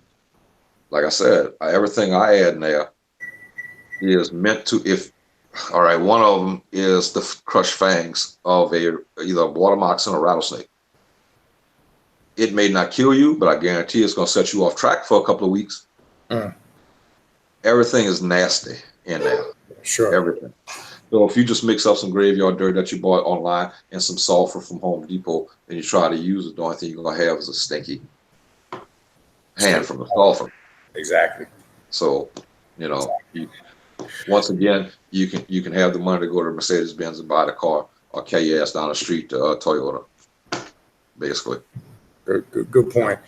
And the last thing on the graveyard dirt, just add a little more clarity on that. When you are working with that, what should one be aware of as far as being selective and conscious? They should be, as far as what type of cemetery they're going to. And I find some people don't do their due diligence in that. What's the importance of that? That's very good. We spoke about this before. Any cemetery, any graveyard, any place, you go bip bopping up in there and you don't pay any kind of respect. That's like coming into your house in the middle of the night, and I don't know you come to my house in the middle of the night, I'm gonna cap your ass. Exactly. Simple as that. I'll worry about it. What's old saying? It's better to be tried by 12 than carried by 6. There you go. So if you go there with reverence and understand where you at, once again, we can't hurt the dead, but the dead can sure fuck us up. And that's your intentions. Go in there, walk around, just don't go straight to a grave and do some shit. Bring a plant. Always try to replace what you've taken. You don't have to get maybe as serious as leaving the coins at the gate with the libation. That may be a good idea. But a lot of people, you give them too much to do, they mess up. Just remember where you at, what you're doing.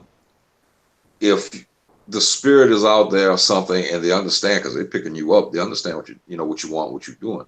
Be careful of the fake spirits that's there to hook on you and leave. That's no good. There you go. I'll get to that in a second. And something's gonna pull you to a certain spot to work with. That's true. It's not black. Don't do it for black magic. Don't, because they may want to work with you for something, but they refuse to work to hurt somebody because these people never did that in life. They won't do that in death. Blessing it. You take your dirt and bless it. You can say the prayer of Saint Michael over the protector, and you have blessed dirt now. It's what you want to use with it. It can be used for good. No matter what you do in the cemetery, graveyard, never leave and go straight home. For some reason, I never understood this. They get confused if you take turns, U-turns and stuff. They can't follow you. They don't understand that. Don't go straight home. They will find you. Stop and have coffee somewhere for a minute. I was just going to tell you that. I always go get something to eat afterwards. Yeah, leave it there. Leave it at Starbucks. They got the money to come get $25, $30 lattes. Drag this shit home with you in your Mercedes. There you go. There you go. Things will hook upon you, and you don't know it till it's all done. A good spirit doesn't have that mind. They accept it where they're at. They're willing to help. If not, they're at rest. Like I said, I don't ask my ancestors for anything. I let them at rest. They had a hard enough life. If they come to me, I accept what they tell me. And other spirits are like that too. If you go there with that mindset, you will go to a place in that cemetery with people that, male and female, who's laying there, maybe even a child, that's willing to accept with you, but you will feel that. You won't feel that dark entity because it will be masked behind something good. It always, it doesn't show itself. Now, I'm glad you bring it up. I mean, something that I like to do before I go in, I just clap my hands 3 times and I just kind of let Legba know I'm entering, and then I'll go in. And I do the intuition thing is very important. I kind of just absorb it. I'll, settle in for a few minutes, but your spirit will guide you. You're right. It Exactly. tells you where you should go. And I always tell people, If they pick up something with you, that's what I go to the graveyard. Man, I had this cold, clammy feeling. They was telling you to get the hell out. There you go. Don't push it. That's like being mugged on the street. The guns to your head. Well, why are you doing this? Exactly. Why are you pissing him off? Exactly. Leave it alone. Turn around. Walk out. Like I tell people, if you're gonna do it anyway. Go get your little bottle of rum. Leave it by the entrance with 3 pennies. Go in there. Stand there for a minute. Right. Take in the atmosphere, and you know if you're supposed to be there or not. If you're not going to do any work and you're going there to take in the views, hell, we have tours here in New Orleans of all our cemeteries. Right. We don't have to do anything because it's a tour. I guarantee that tour worker takes care of themselves, but they don't explain to people about all that because then we wouldn't have no tours. But if you're just going there to look at cemeteries and stuff and look at the constructions of some of those things because they're elaborate. Yes, you're all right because you're not meaning anything. That's sure. like the little squirrels jumping on the ground. Yes, they're not mean to hurt anything. They're just there checking things out. So I guess that answers what you want. Yeah, no, it does definitely. Raven, are you there? Do you have any questions for Bokor before we go to the chat and the phones? Can you hear me? Yes, we can. Okay. Greetings, Bokor, Coleman. Hello. Wow, you guys covered a lot. Some of my questions have already been answered. But what do you say, Mr. Coleman, when I'm quite sure you had this experience when you do whatever working you do for someone, do they feel like, and you may have answered it, I was kind of going out a little bit, do they feel like they now own you as their personal? Yeah, he did talk a little bit about that. He did talk about that, that they're a little personal. Well, I can answer that now. On one of my videos, it was more of a rant because I had to cut a client off. But I'll tell you straight, you can pay me $500 or $10,000. I'm not your damn lapdog. That's right. I'm not going to jump at you. You came to me. I didn't seek you out. That's like the people who work at McDonald's and Burger King are pissed off. I'm quite sure they didn't come to your house. You went to them. So why are you so mad? And a lot of them like that. They will figure you at you at the beck and call. My phone constantly goes off all night long. I may roll over and look at the message. I'm not going to answer you unless it's a dire emergency. So why are you up? Once again, you're working your own self into a frenzy. If it's 3 o'clock in the morning, you just didn't get off work or heading to work and have a question, but you've been pondering this question all night. That's not spiritual. That's something clinical. You're working yourself up into a psychosis. You need to stop this. You need to relax. You need to let the work take over.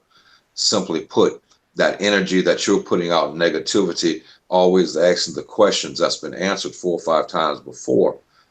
You need to turn that into positive attitudes so the work will get stronger. The spirits get confused like everybody else. If you're doing confusing things in your thoughts and your actions, you confuse the spirits. And they come back, why is it taking so long? Because you're neurotic. You really don't believe deep down inside.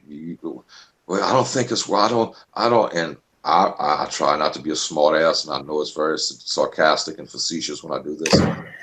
I come back and tell them, well, that came from all your previous voodoo experience. And they usually be quiet after that. But they also have to ask a good question you ask and stuff like that. It's your intentions that make it jet fuel. If you keep pumping in negativity of you not sure, she's putting work out, he's putting work out, he's doing this, he's doing that, she's doing this, you are killing yourself. The work is going to work, but it's going to take forever. And don't get mad at me when we're not getting, or any worker, we're not getting the things that we ought to be getting because you are not taking these neurotic thoughts and all this weakness and build them into anger, the best thing you can do, love them or not, you know what, fuck them. You know? Right. True. And that True. goes So, out and that builds up this, oh, okay, we're gonna go out here and we're gonna get it. You said fuck them, but we understand. But if you're weak and questioning, you're not giving any energy to the spirits that's out there. They need to have energy. It takes a lot to do things. right. So that's pretty much dead works. So, and pretty much It it's just dead in the water because it's of it's it's, what. it's not dead, but it's going to take forever because my intentions went to that work. My intentions are 100%. But when you start with the negativity, I don't know if it's working. He did this, or he did, or she did, and this, that, and other thing. I think he's with her, or I think she's with him. Once again, I'm the kind of person from the background I have. One, you don't have me on camera, on video. I wasn't that. So that kind of stuff you need to build up. Like I tell a lot of my clients, and this is very bad, but they laugh and they do it, and it makes them feel better. Take that person that he or she that you think is in the picture 3 times a day, morning, noon, and night, put them in their car driving to work. They have a blowout and their car plows into a telephone pole. That's the kind of energy I want you putting out. Right. Exactly.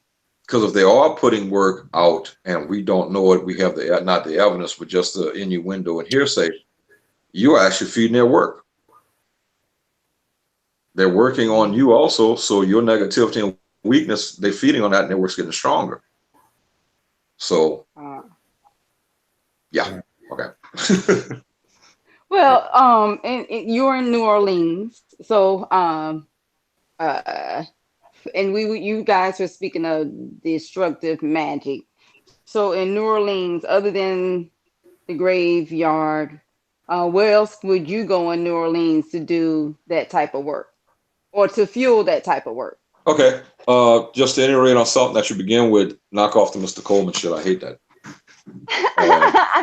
Habit. My apologies. Habit. Okay. Yeah, graveyards are fine. I do my best black magic in the swamps, in the bayous, where the spirits are. You have the spirits of the water, the spirits of the trees, the spirits of the moss. You have the spirits of the people that died out there in the battles of the Civil War. People that just died out there that was trying to provide something for their family and got popped by a snake and couldn't make it out, stepped over this log and come to find out it was a big ass croc. More is that's where I do my best work at. Yeah, graveyards are fine, but I'd rather work out there. I'm at peace. I'll have privacy. If somebody creeps up on me, well, we're gonna have a talk because how you found my ass and what you doing here? Okay, I'm not looking for your steal. I'm not looking for your patch. You understand? If you've been born and raised around here, you know what I'm doing. So, no, I'd rather work in the swamps and the bayous the way I was taught. But sometimes hoodoo workers and voodoo workers and people like that, that's the advantage I have. Now, if you up here in the northern states, there's no bayous and swamps you can go into. There's no place but the graveyard, and I've seen graveyards in the northern states. They're not like the things we have in the south. We have tombs because the water table, you can't have a below ground tomb. It'll pop up in a flood. Mm-hmm. Here, I mean, yeah, you get caught by the police and anybody walking around a graveyard because there's nothing to hide behind.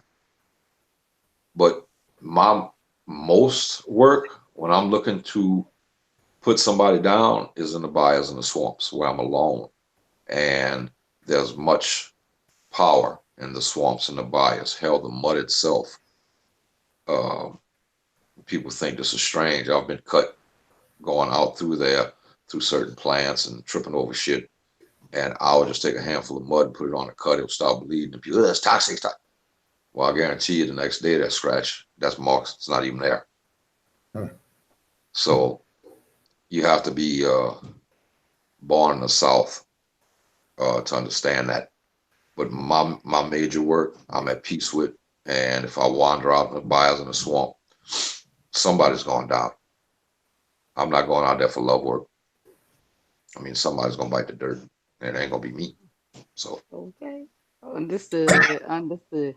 Well, I know we need to get to the chat. Yeah. All So right. So, thank you. all right. Appreciate it. All right. So, what we're going to do, people, before to keep some order to this, I'm going to go through some of the questions in the chat first. Then I'll open the phone lines. And if people want to come in, this way we don't kind of skip or try to miss anybody. We'll try our best to get to everybody. We can't promise we're going to be able to, but we'll do our best. All right. So, the first question, I don't want to butcher the name. Zafikiel Satarael, if I'm saying your name right. If I didn't, I apologize. With respect to many teachers I've been listening to, they all have taught that these archetypes / energies or energies conjured from within yourself. And what is Rod? What's your perspective on that? And that is a part of it, but if you can elaborate on that. And I know that has a lot to do with it as a magician. Obviously, you got to, go within to connect into this. So what's your thoughts on that, Rodney? no, I mean, you have to have the energy to connect with it. No matter what energy you're working with for anything, you have to connect with it and bond with it, and not become one with it. Because I always had this thing: if you become one, you might not be able to come back. Correct. But no matter who you're working with, it could be in this, and you could be going all the way back and doing things with the Egyptian pantheon of deities. Right. As long as you bond with them, or you feel that you're bonding, yes, you can do the work, but make sure that it's who you connecting with. Right. Don't be led down a dark path into a warehouse and there's no light, and well, then you're screwed. It's too late. Right. But just be careful what you're doing. If you're connected, they got some people that aren't connected. I know people that have IQs of 125, and they push on doors that say pull. So it's like that. I try to connect with some things and I don't get anything. I don't even get an answering machine. They don't want. I understand. They don't want to connect with me. They don't want to work with me. So I'll move to who I can find. I don't keep pushing it. Okay. So if that answers the question, it doesn't matter who you're working with and with Pantheon, no matter what Goetia, whoever you want to do it with, a Celtic, magic, witchcraft, Wiccan. Mm-hmm. If you can connect and you sure that's who you're connecting with, you feel it inside in your spirit, that's right. Okay, it's cool. Right. Yeah, and that's the thing, and I think also the question too, and that's a good. I'm glad you clarified that. There are some people that do take, an esoterical approach, and where it does come from within to a point, but I think you also got to understand the system you're working. A lot of the West African spiritual systems, they're a little bit different than some of the other magical systems and the methods to apply them. So I think it's up to you, the individual. You got to understand again what it is you're working with. I've heard there is an esoterical approach to it, an inner approach, no doubt. But like Rodney said, you definitely got to be conscious. But that's like I read this a lot and I understand it, but once again I don't have the balls to put it into. And I'll be the first to tell you, I got the balls to do it. A gin. I'd love to tap into that. But the thing into that is, from what I understand in all my research and readings and shit, you're not gonna win. Yeah, you got to. It's a one-sided contract. Yeah, and you got to know the classes of gin that you're working Exactly. with. They're all I actually just did a video on that. It's funny you bring that up. That's why I was laughing. But yes, gins are very volatile spirits. It is, and I just go back to a lot of things I say sound off the wall and shit. But this is what I was told, and I pick up because I pick up on things when I give directions. I give people landmarks because a street sign could be knocked down. Right. I was told by a sergeant, never walk your ass into a dark building, and you don't know who's pointing at you. Or what he's trying to say is, don't walk in that and try to hit a target, because 9 out of 10 times you're the target. That's correct. So basically, I've read it for many, many years, and it's like, I didn't know that, because I know it could happen. If you do it wrong, it's a one-sided contract. You'll get a little snippet of what you want, but after that, I'm good. Makes sense. Yep.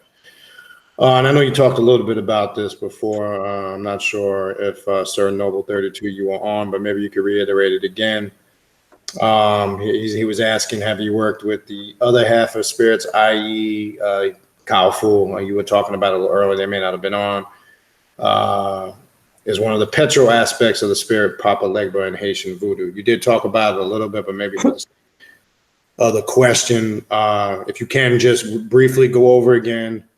Obviously, people are very familiar with Papa Legba.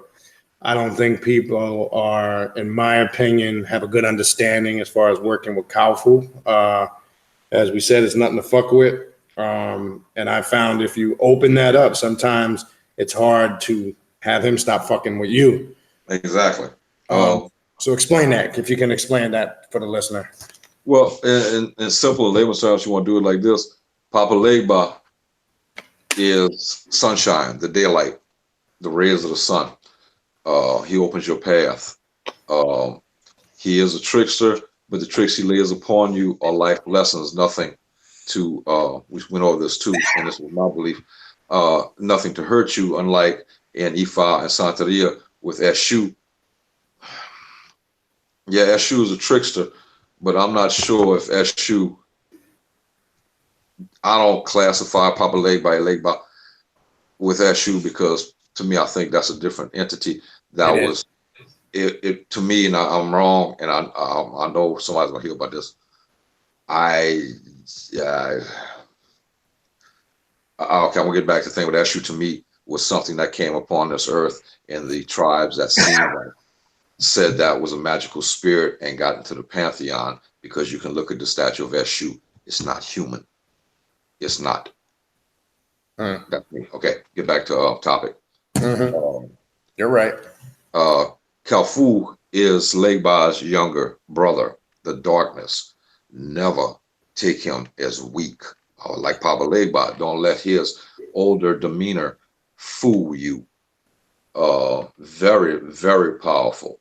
Papa Legba can do harm if he felt like it, but Kalfu controls the gate. A lot of times people say he's the devil. No, he's not. He just happens to be doing the same thing the devil does, Lucifer himself, controlling the gates of all the evil shit that could be let loose on this earth.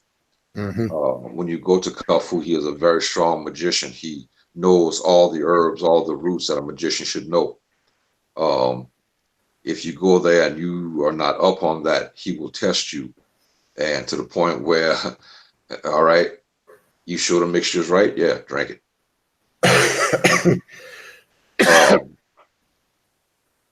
Papa Legba will understand mistakes and guide you through those mistakes. He may slap you a little bit to let you know it's wrong. You make a mistake with Kafu, you might not be able to recover from that one. That's right. I don't know too many people that come out in the open and say that they have altars built to Kafu or anything like that. I work with him. I watch what I do with him. I make sure before I even open my mouth and do anything, everything is right. I didn't make a mistake. When you're done and he decides to work with you, you pay the utmost respect to this person, to this spirit, and move about your way. And he'll accept next time, but never under the premises. Me and Rodney is good friends, so no. He's going to test you every time to make sure you're worthy. And if you're not, he's going to leave a mark. Papa Legba, like I said, will open doors and things like that and help you on your path. But I've had many people with Papa Legba who come back and say, I have all the time been working with Papa Legba. I came into this large amount of money and I pondered all. I went back to him and I needed more money and nothing answered because his answer was, God damn, I gave you $20,000 and you went through it in 2 weeks. So where's the respect, what I gave you? I'm not going to give it to you because you can't manage it. That's right. Kalfu, you could go to him with a deal. I want money, this amount of money. and you play that game with him, he may just punch your ticket on the face of this earth. Well, you can't handle anything, so why am I bothering with you? Next. Right. So it's like anything. When they made the TV show The Coven here in New Orleans, they portrayed the very good actor too, what he did, Papa Legba. We kept telling him, the producer and the director, no, that's Baron Samedi or Kafu, who you're trying to, show. Right. No, it's Legba. It came down to it was basically, hey, it's my show. So that's what we got. Right. And now people think Papa Legba is this cocaine snorting devil and stuff like that trades in souls and eats souls. That's Hollywood. That's about the only show. If people want to watch something about New Orleans voodoo, please buy that or rent that series. They stayed in line because when they first came to New Orleans, they said, do you know anybody that can help us with this? And the lady that they was asking brought in her voodoo community, and everything you see on there are actual voodooists from New Orleans, Mambos and Hungans. Yeah, it got a little far-fetched with some of the magic shit. Of course. But it stayed where it wasn't embarrassing, the old voodoo shit that comes out of Hollywood. It stayed except for Papa Legba. We argued the point, but they had the final say. But the main question is, there's a difference. I would say sometimes they're the same entity, because if one's the brother of the other, you have to take on some of the aspects of your relative. I'm quite sure Kafu can do just as good as Papa Legba if asked, and everything goes to his asking. Right. But I would work with Papa Legba. If you're not used to it, I wouldn't dive into shark-infested water right off the bat. Right. And the last note on that before we move on, because you said something about Kafu just a minute or two ago. When you're working with them, do it right, tent right, respect, and then be out the way. What I've found when you're finishing your work, to kind of, make that clear with the spirit. Okay, we're done here. I'm just giving a metaphor. I've found that where people maybe get fucked up, or like you say, there's no turning back. What they got to understand about Kafu, he enjoys feeding off of that destruction, and some don't finish the work right, is what I'm saying. So do you have anything particular that you do? Like when you're done. And how do you project that being clear with that particular spirit? Because I find that's where people mess up. There's a certain way you should got to make sure it knows you're clear, because if you keep it hanging around, it's just looking for the next type of shit it can get into. And I think that kind of messes some people up. They don't know how to finish the work. So I don't know your thoughts on that. No, they do. They don't know how to shut the process down. There you go. They do everything on point to open it, everything else, but then they forget that at the end it needs to be shut down because you're leaving a doorway wide open. Right. And it's not only that spirit or that energy you're working with can walk through. We're talking about the spiritual world. And as we know, they got all kind of evil shit waiting at the doorway to come through. That's right. Asking the idiot that messes with a Ouija board. Okay? 9 out of 10 times, that's not going to work for you. I never messed with one. But you have to close it. You have to. It's like building your house. I'm not going to build your house and forget to put the back wall on it for you. There you go. And you got to shut your work down. You have to close it. You have to take care of your work. You have to clean up behind yourself. So yeah, you're right. It has to be closed. There's a beginning and the end to everything. Good. And if you leave it open, that's not a good idea. Okay. Yeah, I'm glad you stressed that. Also, people, Wacky J put the link in there to the when Bokor was talking about Marie Laveau. There's that YouTube video link that Rodney had mentioned last time. Also, he was here. That's a very good move. I have two on there. The one that the University of New Orleans did, they did an excellent job on that. And I can't remember that this last time about Dr. John. I'm not talking about the singer. Yes. Dr. John Montagny. Yep. was to me the first Bokor in New Orleans, the teacher Marie Laveau, and we forgot about the teacher, and I find that very, very heavy in my heart. That, and I'm going to in a few years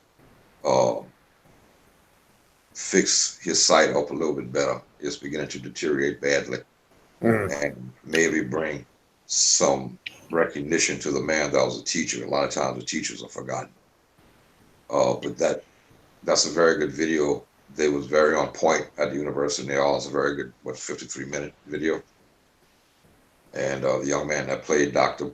John, to me, that probably what the man was. There's no photos of him, no pictures of him. Just that book I talked about. That's the only thing, because you can't do that in Marie Laveau. You can track his human life in things. So, yeah, I mean, everybody knows Marie Laveau, but nobody knows the teacher. You're true. It's true. You know, I'm quite sure we pick up the way things are. You get back into New Orleans and have somebody build me some statues and dress him up as Dr. John. We're supposed to have been dressed in his life, and roof shops will pick up on it and start selling it. Yeah, then his name is known, but that's a dirty way to have him brought out. That's right. You know, makes sense.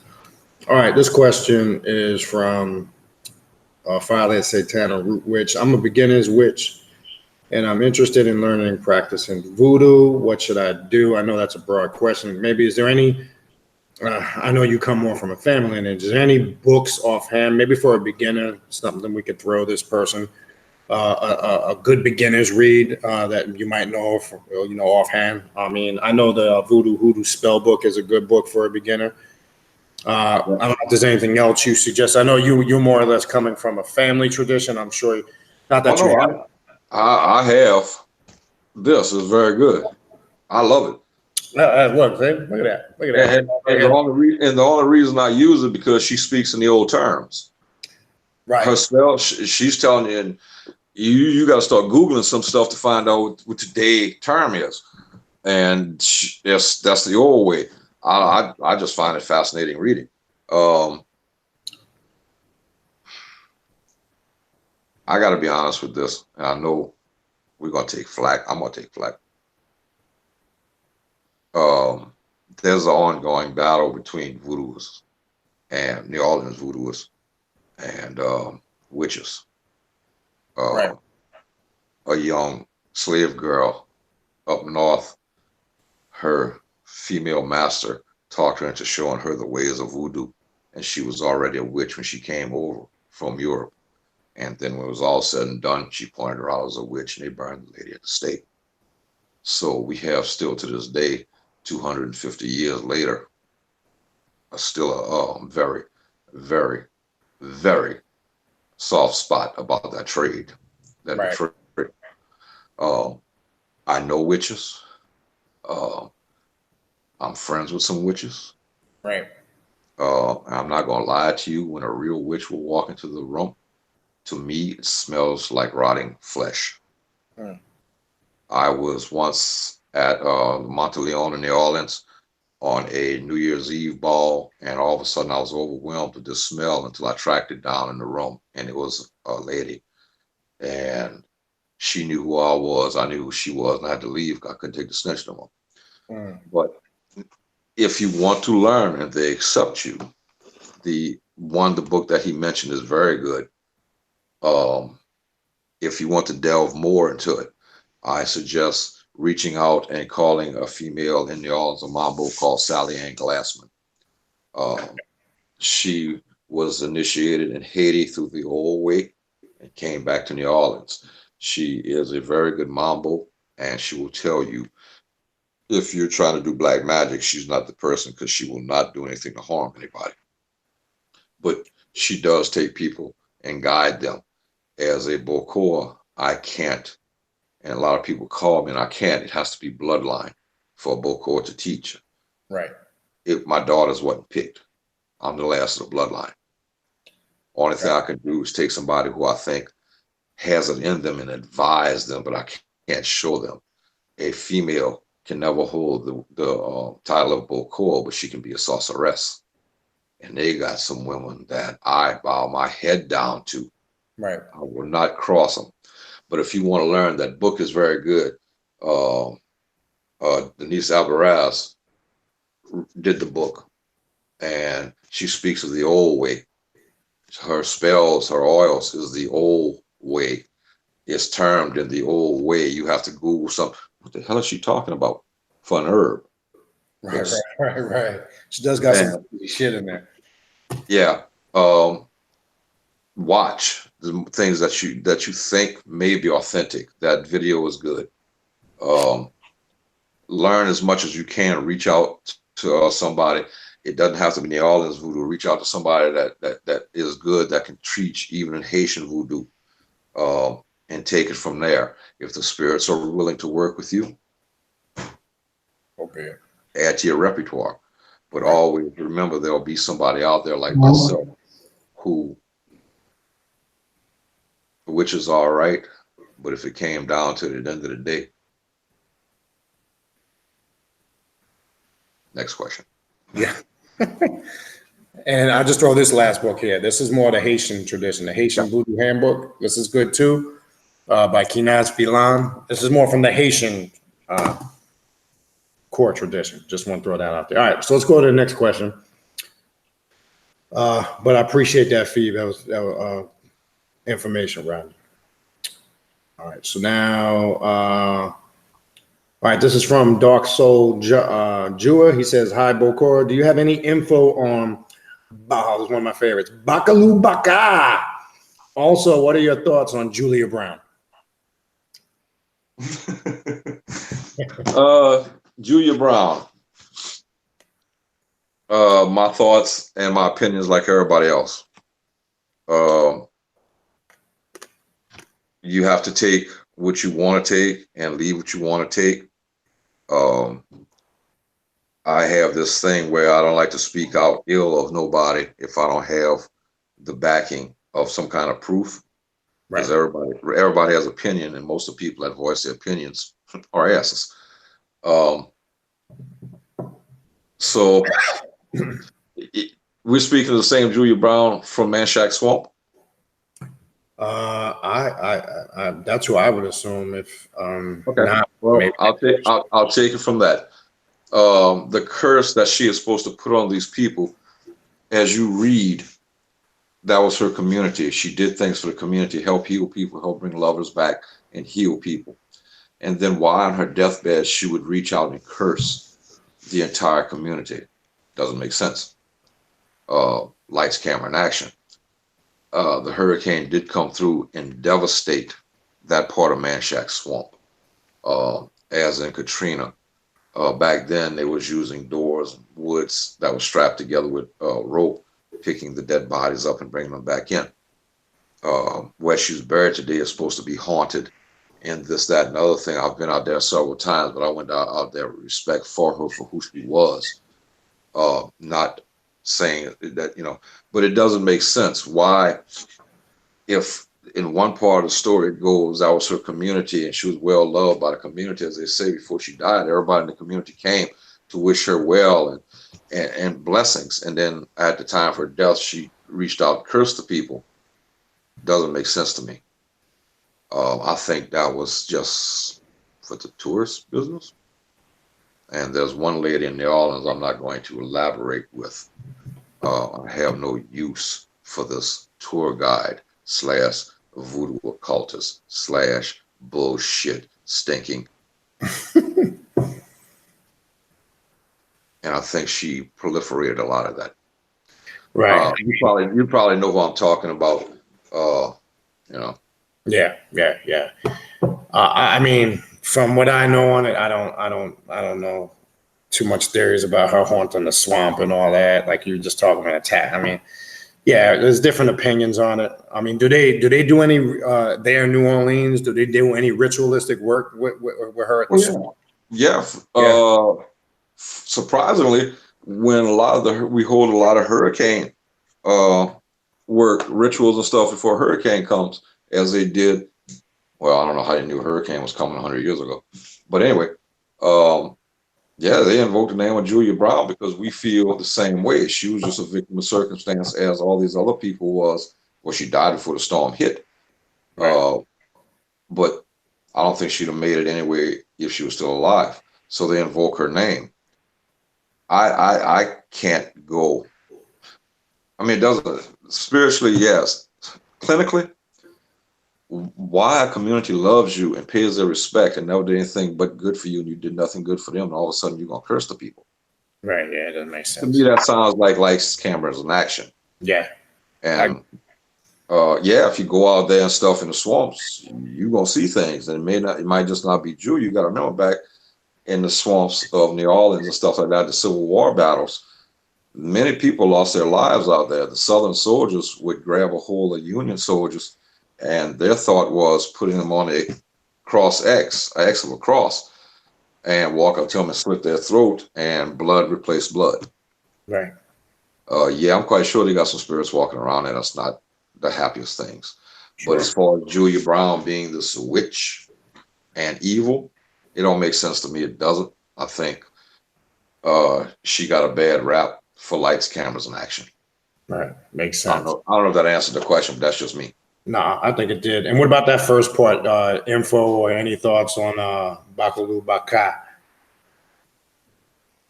I know that's not Baka. Baka. Yeah. The information on Baka is you need to be into this religion before you do anything with Baka. Right. Anything to do before you even try to work with Rugaru. These are very, very, very powerful entities you're dealing with. And if not done, they will constantly run on this earth when they're not supposed to and can turn back on you because they have all your information. You brought them. The Baka is different to the Rugaru. The Rugaru, I said in one of my videos, is a wordplay in French. Rugaru is shapeshifter. Rugaru in Haitian Voodoo and New Orleans Voodoo is what we call a spirit that will attack, is an energy spirit. We send out Rugarus to attack somebody in their sleep and draw their energy until eventually they die. Bakas, they'll drain your energy, but the main thing for a Baka is to destroy. There's not, as far as I know, there's no light of good or anything inside of a Baka. Correct. This would be one of the demons or the jinns that walk the face of the earth with nothing but pure evil. So, as the story goes, that's passed down through somebody, I believe, because this is my family, with Baka, is Madame Marie Delphine Lalaurie. When she snuck out after almost being caught, or what she did to her slaves, a Bokor introduced the Baka and found her. And it's classic of what the people seen back then. She kept complaining, couldn't sleep at night, had a heaviness on her chest. Yeah, of course, you crazy bitch. And but the room would always be filled with butterflies. Baka is one of the form is a butterfly. That's right. So yeah, again, passed down to me through family. My uncle that was one of the bodyguards for Papa Doc Duvalier. It was said Papa Doc kept Bakas in his basement at the presidential palace, knowing that if there was an uprising against him, the people of Haiti realized if he did, we can't defeat this. Right. I mean, it's kind of like the old thing: the army that marches with the Ark of the Covenant before them can't be beaten. Well, if you march with Bakas in front of you, you can't be beaten either. Right. But you have to know what you're dealing with even before you try to get into this ball game. Right. Who you trying to summon to work with, you don't know who you're going to get. At least with a Baka, they understand the contract. It's not like a gin or something like that. It's one-sided. Yeah, I'm going to do it. I'm going to turn around and get your ass. As long as everything's done with the Baka correctly, it goes what the deal is at the end. You close the deal. You don't leave the door open. Right. But there's many, many, Bokors. Right. I mean, so I don't know if that answered what we was looking for, but unless you know what you're doing, I would just read up on it and be fascinated about what could be done with them. I've worked with Bokors, I've worked with Rougarous, and when I do that, I shut down everything else. I don't mess with anything until I'm finished with that. It needs all that I attention. don't want to be distracted. Correct. No, I think that's good, bro. They were looking for some info, and I think that's perfect. All right, here's a question from Phil Upland. Bokor, what do you suggest in clearing the energy from used items you bring into your home?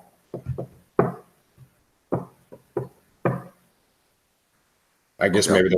maybe I'm confused. Why would you bring in used items into your house unless we're talking about things that you bought?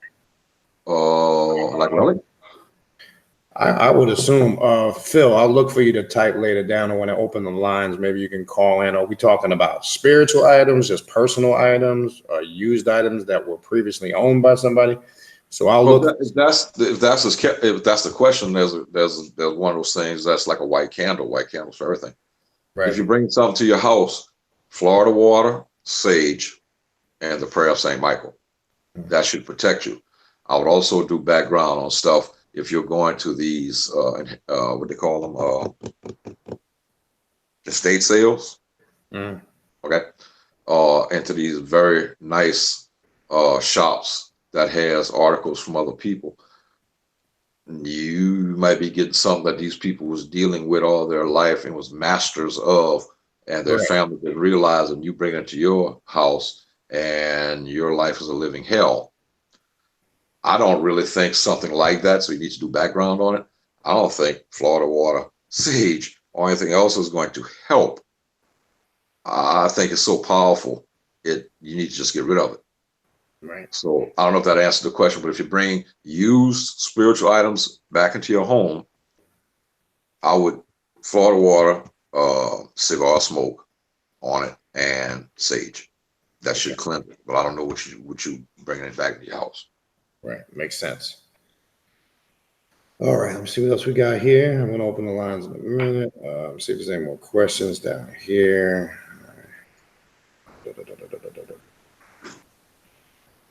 Where are we at?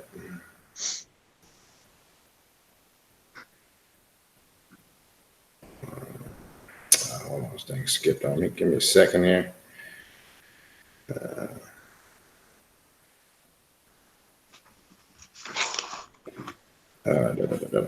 Hold on one second. This thing jumped on me. I'm trying to find the spot where I left off, so I don't know. That's okay. We're doing better than we did last time. Yeah. All right, hold on. I know I was right over here. Okay, here we go. I found it. Where's the next question?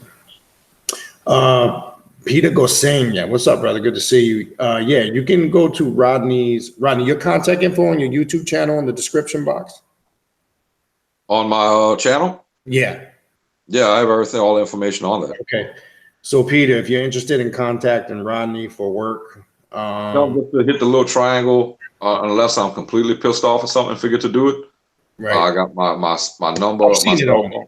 Yeah. Yeah, call a cell phone, or you can leave an email. But I got a bad habit of forget to check in my email for about a day or two, so it ain't like I'm not listening to you. I just You're busy. I get it. when it hits me, it goes, oh shit. Yeah. But yeah, if you go to the channel, his YouTube channel, you can find all Rodney's contact info on there. All right. What else we got?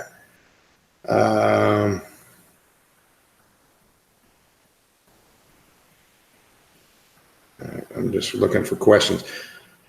All right, I see mine typed in the call-in number. Hey, I have a quick question. Go While ahead. you looking? Go ahead. Has anybody ever contacted you to do work or do about let's say a child has been murdered, or family family member has been murdered, or people mostly interested in just love work or Oh money or no, something like that? no. And if they have contacted you about that kind of work, okay, go ahead. Yeah. The love work is just a byproduct, like gas. You get diesel, it's a byproduct. It's something that we got to deal with.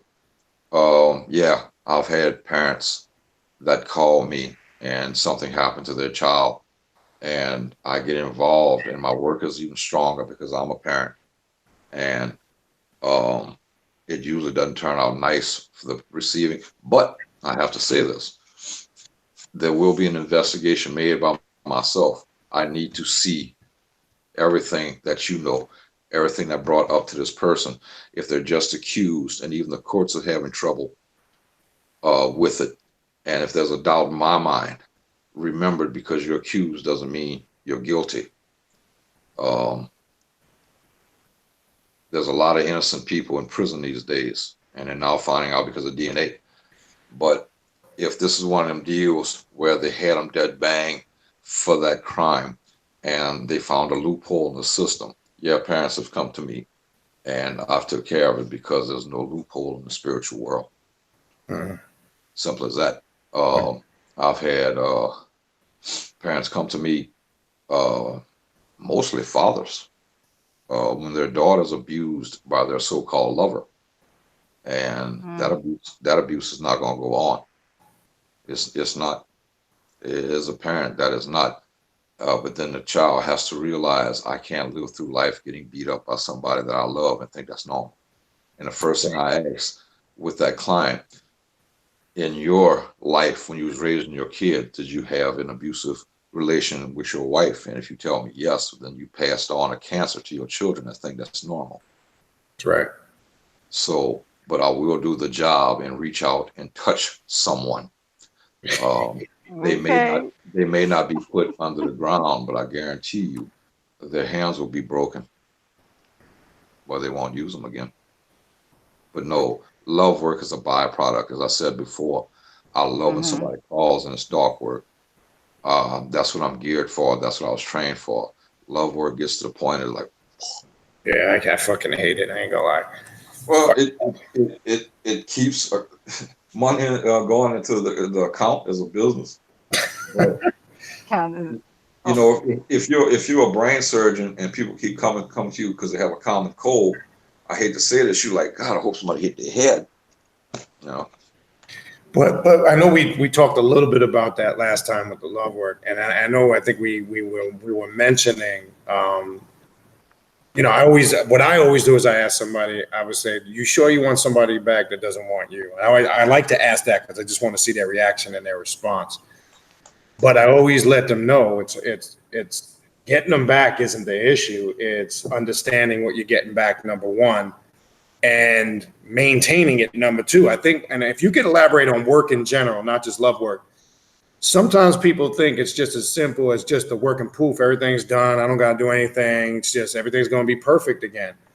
Uh, if you could elaborate, let people know it's a continuous process. It doesn't just stop there. You still got to maintain, like you say, you were mentioning earlier about, your thoughts and how you think. You can fuck shit up by thinking things are going good in their car. Let me add this to it. Or let me do this to it. Explain to people it's a process, and you, even though you, as the magician, are doing the work, but they got to understand they got a responsibility in you it know. too. And I don't think they understand that. If you could elaborate a little bit on that.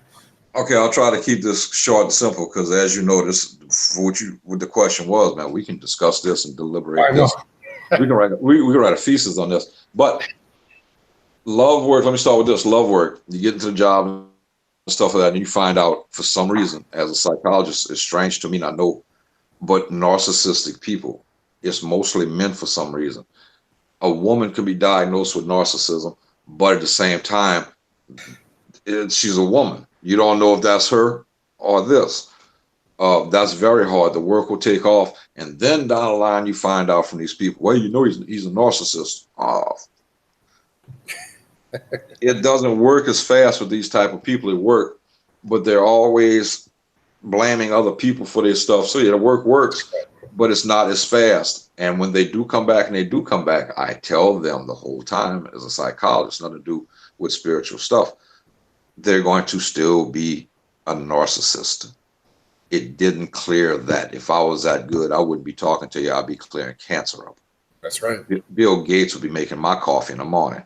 That's right. Can't clear it. You're still going to have that problem with a narcissistic person. And in my whole career as spiritual or and clinical, there was only one narcissistic man that I met in the case. He blamed himself. I'm not good enough for you. You need to find somebody better. And I'm listening to this and I'm like, oh, did I diagnose this wrong? But he blamed himself for everything. And the killer part is I got brought into the case after the client had already contracted another very powerful root worker, and we worked side by side. I don't think he knew about it. I knew because she brought it up. And I was a little bit hesitant because I believe in this man's work and I know it's good, but she was insistent. So I went ahead and did the same in Tranquil. And as my belief is, if the work is going after the same goal, there should be no contradiction if it's done right. And it took a while to hit, but then the spirit got so powerful, it had the energy to, the only way I can describe it, looked like a giant claw came from the sky and clawed his backyard up. Now, that's some power. And I don't think it was a animal rooting his yard like that one night. She got the man back. Both our works hit like a freight train when it finally hit, but she still has a narcissistic person. As your question was,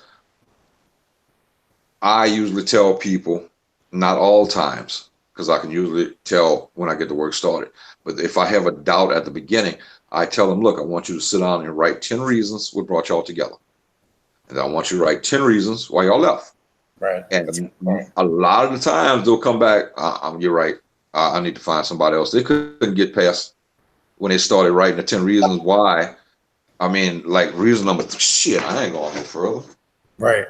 So that works. But if they're insistent, I tell them as we go, it's going to work. But the person you're going to get back has no love for you. So you cannot blame me on my work. My work has been vindicated. My contract was over when they came back into that house. I cannot control their psyche. If they do not want to be there, the only thing that I can do for you is do a complete zombie. And then that's all you have. And you don't have the money for that. No, and that's true.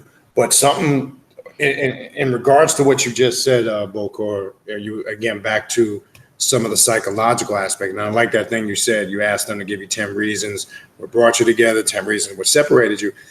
I've found, and this is not a knock on females, not that there's not no insecure men, but I've found that in the history of some of these people, they're females that leave one relationship and get right into another. And there's usually a pattern or a history of insecurity there. And sometimes, and I'm glad you brought that concept up, sometimes, that's not brought out. Like, look, this, you got a pattern, you got a history of this, why in the world, again, I asked the question, and then when they stall, why do you want somebody back, first of all, that doesn't want you? You got to give me a clear-cut answer to that. And it usually leads into the insecurity. But like you just said, you'll do the work. And I'm glad you just explained. You can't clear up that, like when you were talking about the narcissistic person, that's not going to change. No, it's not. we call that a Southern spirit. Some men aren't meant to be bridled, but a lot of times the work will go out and the spirits know this is not going to work, and they'll present things. Once again, as we know, magic will present an opportunity. It's up to you to seize it. Right. Excellent. Sometimes I mind my client systems only for females. I don't know why I don't work for males. I'll do the work, and sometimes I remember, look, we do the work. You're going to have people call from your past 2-3 years down the line just to say, I thought about you, how you doing? Right. And the way I explain it, I guess, the way I explain things, it's like pulling a trigger on a shotgun. When the pellets come out, it spreads out. Whoever had actual feelings for you is going to try to reach out to you. It's not full-blown anything. Correct. They just can't help them because they had feelings. And as I tell them, if you had any doubt in that relationship, it may be 2-3 years down the line, but you can clear that doubt up. They actually had feelings for you. They popped out of the blue, out of nowhere, to say, hey, I thought about you. How you doing? Right. 2 things it does. It helps you close that part of your life. As a psychologist, I know people want closure. 2, it vindicates the hell of them out of my work. Right. I told you something that was going to happen, and it did. But back to the point, if the spirit's out there and they realize there's no love here, there's no love, and I didn't put any kind of demonic or black magic into it, it's just pure love work. You don't have that extra kick of black magic just saying, well, you're coming back anyway. They will present things to you. And it's like, maybe you need to start talking to this guy again. Right. And some clients do. Let's forget about that. Can we shut that work down? Yeah, because I hate to tell you, they're trying to tell you there's nothing there. Can we do something on him? Well, let's hold back on that. Since that little bitty pop got him back to you, we may not need anything. It may have took 2 or 3 years for this to be opened back up. I had one client, and I remember to tell her, and boy, she texted me. She was all happy, Rodney. 2 guys out my past, my ex-boyfriend 3 years ago, and an ex-boyfriend that was almost 4 years ago popped up. How you doing? I was just thinking about you. And I said, look, I'm sorry. I warned you about it. She said, sorry, shit. I enjoy the attention. So it works like that, but I have to make sure, because it's working like that. And I'm quite sure other workers have that happen. Sure. Right. You have to not confuse it as the spirit's telling you maybe you need to check this out because there's nothing there, or they're just coming out making closure and letting you know I actually had feelings for you. But I mean, if they're insistent, I like I said, I'm not your conscience. I'll bring them back. But once again, I'm not controlling their psyche. The work will keep them there, but they're like a racehorse waiting for that door to open up and they're going to haul in. That's right. Or it becomes abusive. Exactly. And I don't need another cross I had to bear in my life when I find out a client got beat to death. And it was it's my fault. Right. I don't need no more of that shit. I don't blame you. All right. So the next question is from, make sure I'm not, I think just died 3, if I'm reading the name right. It says salutations to Brother B and Bokor Rodney. Any suggestions to increase magical power, particularly to use at will, not just in rituals? Well, I'll just say this real quick and let Bokor add. Obviously study, research, get as much knowledge and information you can to have, at will. I don't really think there's a set answer to that, in my opinion. I think it takes a lot of discipline and study to just be in tune with the spirit. Like you say, not just doing rituals, but just to have that communication. I think that comes with time and discipline. But I'm sure Bokor can definitely add to that from his upbringing and his experience. I agree with that to the utmost. You need to learn your lessons and learn. If you have found out that the loas or spirits, the entities, the energies are willing to work with you, and you take that step into black magic, all Bokors, the good ones, all sorceresses, hell, some Hougans and Mambos, Tatars and Babalaos, you have to experiment on yourself. How am I going to do something for you if I don't know what's going to work? Now, I know this sounds bad, but if it's something I know is going to knock somebody bad like Goofer's does, I'm not crazy. I'm not going, no. I'll find me a guinea pig. I'll find a person that's obnoxious, nobody likes, and that's my guinea pig. But anything else, you have to experiment. You can't do something for somebody if you don't know it works. And man, I wound up in the hospital the last time they was going to take my gallbladder out. And what I was going to tell them, I just experimented myself with something new. All right, straight to the 3rd floor in a straitjacket. Right. They had me scheduled for surgery. Lucky the surgeon came in that next morning and said, man, I don't see what they're seeing. I'm just running some more tests. I'm like, and I'm contemplating in my mind because of my background. If I don't open my mouth and they go through it, when they find out nothing wrong with my gallbladder, all thing they do is close me up or remove it. But if they remove it, I know I can live without a gallbladder. So it was that way, do I get checked psychiatrically because I was doing some weird shit, or keep my mouth shut? Right. But the question at point is, like you said, learn, read, learn what you're doing before you step into it. I said before, I can challenge anybody to sit down every day for 3 hours, every day for 2 weeks on Google, how to fly a 747.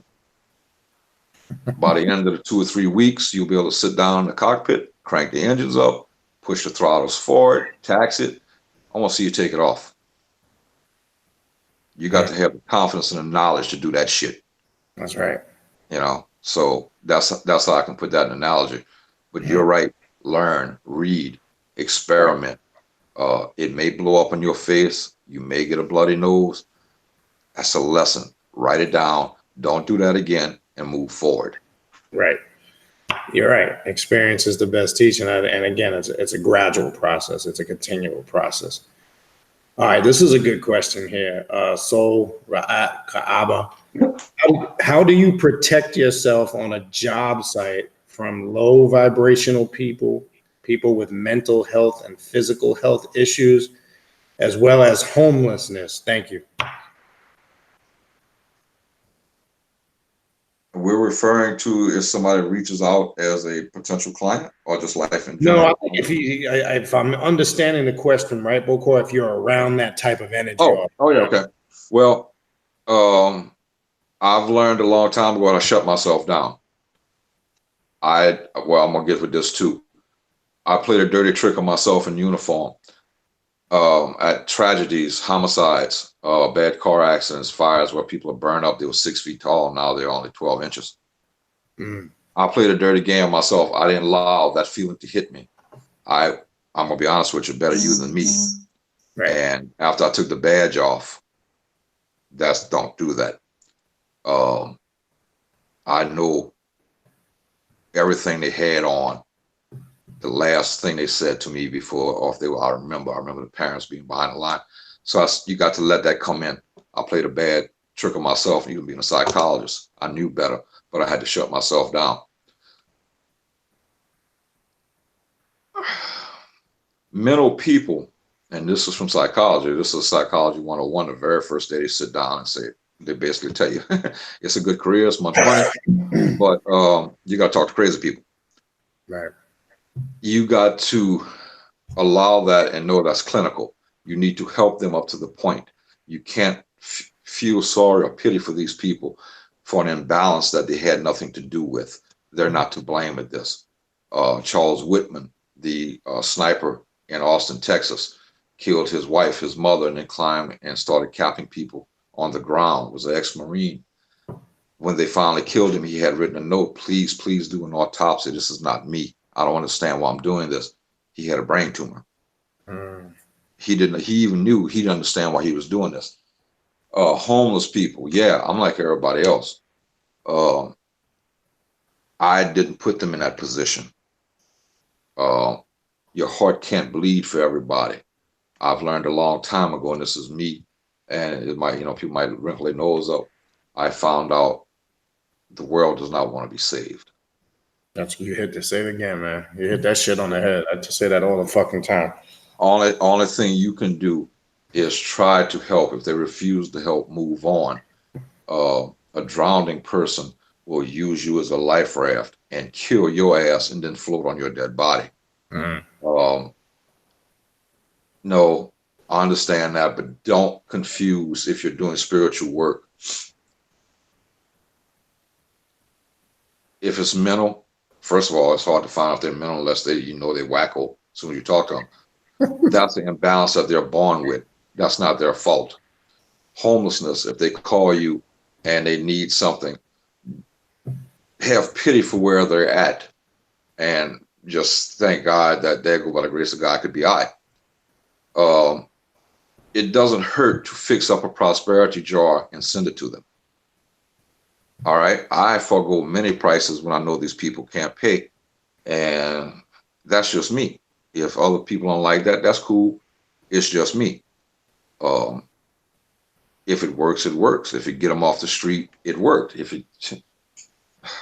So clinically, you got to protect yourself. You can hurt for somebody, but you can't let it come in where it destroys you. Spiritually, you can help them and don't have to make a profit from them. What's the old saying? Your blessings goes up, your praises come down. So maybe by doing that, I can mend some of the evil shit I've done in my life. I doubt it, but it makes me feel good. Yeah, it didn't put anything into my account.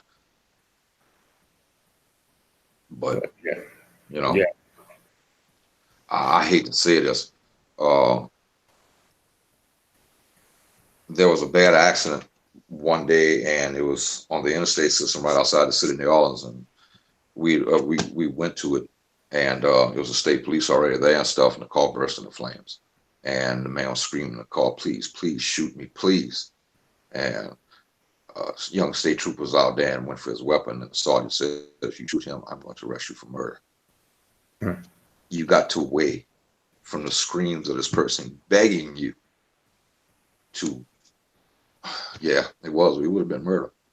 Right. But at the same time, I don't think anybody, he would have been unemployed, but I don't think any judge or any jury, I Right. mean, you know, so if it answers the question, you can close yourself off, feel for it, but don't bleed for it, if that makes sense.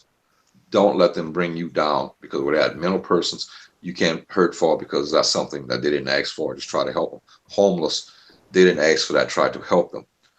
The people who come to you conning, that's the people that you need to be aware of.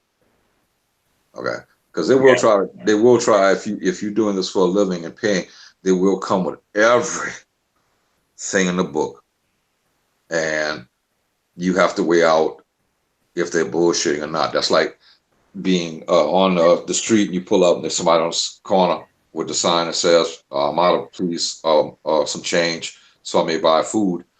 And you look at their feet and they're wearing a new pair of Jordans. How did that happen? Somebody gave you a new pair of shoes? You see that a lot. It's true.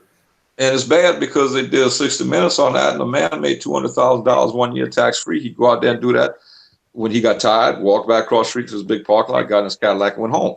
Yeah. I mean, open your eyes, be aware of where you at. And, yeah, you can give to somebody. I don't. First of all, the way things are today, you roll the window down, they blow your brains out. A woman, they try to reach in the car and take your purse. You look down and they got a better pair of tennis shoes than you have on. They don't need that money. If they say out of work and hungry and they weigh 250 pounds, something wrong with this picture. But I don't know if that answers the question. Yes, you can be a human being and feel for somebody, and take it from me. Don't play that game of fuck you. It's going to come back and haunt you. When I took that badge off, it came and hit me like a freight train. And I'm still paying for it all these years later. Yeah, you talk about that a lot. We've said that all the time. So hopefully, Kaaba, in essence, what Rodney is saying, how you interact with it. If you let that energy take you down, it's going to take you down. Yep. So just be aware. All right. If anybody wants to call in, the number is 561-962-1137. We'll stay on for a little longer, maybe take a few calls. If you want to come in to the room live, just type your email in at the bottom. I'll send you the link. You can come in. So again, 561-962-1137. Let me just make sure I got the phone thing up and running correctly. Yes, it should be good on this end. Let me just check here. And I'll continue with the questions in the chat. As soon as somebody calls or wants to come in, then I'll swap it up, since we've been in the chat for a while. I want to give some people opportunity if they do want to call in and speak to Bokor live. So feel free to do that. All right, so let's see what our next question is, but that was a good question. Again, I'm just looking for questions. I'm not going to read, I know you guys are commenting back and forth, but I want to get to the questions.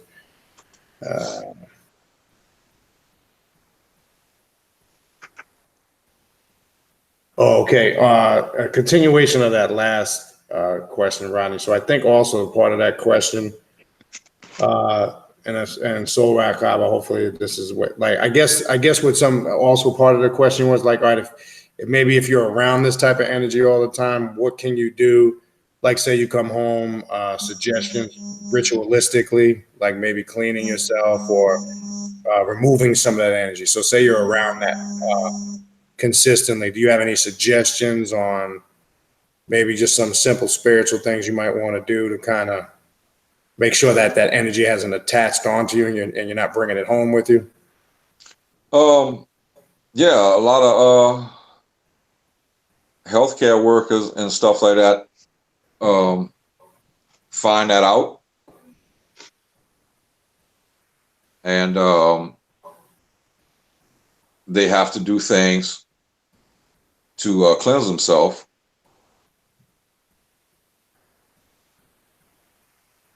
But I mean, spiritual baths and things like that could be done, and that helps. Right.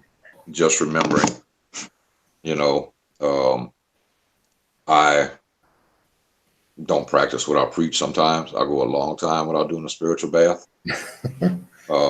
And usually when it hits me, it feels like I'm walking in quicksand. So that's about all that could be done is spiritual bath. And if you're working around these people, I can't say detach yourself, because then you won't be any good to them or yourself. But just remember, it's a job, and once again, you can hurt for somebody, but you don't have to bleed for somebody. Right. Right. And All right, we have a caller here. Caller, what's your name and where you calling from? Hello, caller, what's your name? Where you calling from? Hey, it's Kiana in LA. How you doing? Fine, and you? Good. Everything is good. Hold on one second, Bokor. I think your camera went off. I think somebody might have tried to call you on your phone. That'll turn your camera off. Yeah, I'm trying to get it reactivated, but okay. All right, but we can still hear you while you're doing that. Yeah, because every time it says couldn't join call and I hit it, it brings me back to the prompt and brings me back to this. So I'm gonna figure this out in a minute. I'm trying not to hang up on you. It'll turn your camera off when somebody tries to call you. But Kiana, how you doing? What's your question for Bokor, Rodney, Coleman? I'm great. Thank you for asking. I have to go to work at midnight, so I stayed up to listen to your show. Okay, cool. And so I have a two-part question. I was looking at another channel on YouTube, and the gentleman was saying that Black people can't be witches. And when I'm around other witches, I feel a sense of like a connection. And one lady walked up to me and she says, "Us witches, we have to stay together." And I'm fairly new to this path. You know, I've been on this self-discovery on this path for a couple of years now. Is that true that it's because he mentioned that the Europeans came and the European lady was a witch. Is that true what he said, that Black people can't be witches? I know there's African witchcraft and sorcery, so I'm not sure I agree with that, but what's your thoughts on that, Bokor? No, I knew somebody when I brought that is me. What I feel, no. Why there can't be Black witches? Why not? Of course there are. You don't think there was Blacks in Europe as servants to the crown people and wasn't witches because it wasn't called voodoo? Yeah, but what I said about that is the feeling I have that was passed down to me is the remembrance of how a witch turned on the young lady after she was taught everything that she needed to know. Don't let my feelings interfere with what you believe in and what you're calling for. That is me. That's completely different. No, yeah, I know some very powerful Black witches. Very powerful. I have no problem with it. It's just, yeah. I mean, I'll work with you and I'll be your friend, but passing on secrets, no, I'm not going to repeat the past. No, but if that's your answer, if that's your question, no, don't let what I said. I didn't mean it like that. I meant my feelings of what was passed down to me in betrayal. No, yeah, why not? You don't. Who you think taught the people from Europe? Wasn't white bitches. Yeah. So in the islands, they got some black females in those islands that are witches. They don't practice candomblé, they don't practice anything, and they call themselves witches. So yeah, I'm not going. No, I'm not. Ooh, no, I'm not going to cross that because like I said, there's some witches that'll knock you in the grave. But no, if what you talking about, what I said, that's just my feeling. I mean, I have friends. They're witches. They're Wiccans. But when they ask me about something, I skirt around it. I'm not going to give. No, I'm not going. No. Understood. Also, I don't feel led to be initiated, but I want to know who my head is. And I know when I first started out, I was seduced and reduced out of thousands of dollars, so I'm not interested in that anymore. So my quick question is, am I able to find out what my head is without paying a $15,000 for a ceremony? Well, that goes, and my best thing is to there's some people ask that you don't need to know who your head is. You were born with a metet who is going to walk with you from the day you're born in your life to the day you die. You have a spirit. Why do you want to know its name? And people, I found out who my metet is, and I give it offerings. You are the offering. It's there for you today. So I don't know what people charge. I mean, people call me and I pass them on to somebody else that does that. But Right. my thing is, you're born with that. Why do you need to know the name of the spirit that walks with you and it walks with you? Because the first thing you're gonna want to do is go overboard and start giving offering the stuff. You are the offering. You are the temple. And and Kiona, that's an Ifa tradition to find out who owns your head, and that's usually done by 3 Babalawos. Yes. Right? And it's usually done with, via the Ifa tray, and they read the Odus. Now, like Bokor Rodney is saying, if you're connected to the spirit, you're connected to the spirit. Now, they base that on, the Odus that come up in most common, which would align you with that particular Orishi. And then obviously, if you decide to get crowned, then they tell you who rules the body by doing the same process. But that ceremony, if somebody's taking it, the thing that disturbed me, what you just said, that ceremony. Now, again, I'm going back when I did that years ago. To my now, I mean, when I did it back then, it was like $150. But that ceremony shouldn't be. If somebody's taking you for that type of money, that's somebody that's trying to rip you off for sure. I agree. And I was like, oh, okay. But Yeah, but you sure that wasn't to be crowned? That doesn't sound. Maybe you're confusing that. We're he getting. said it was a 3-day. He said it was a 3-day ceremony.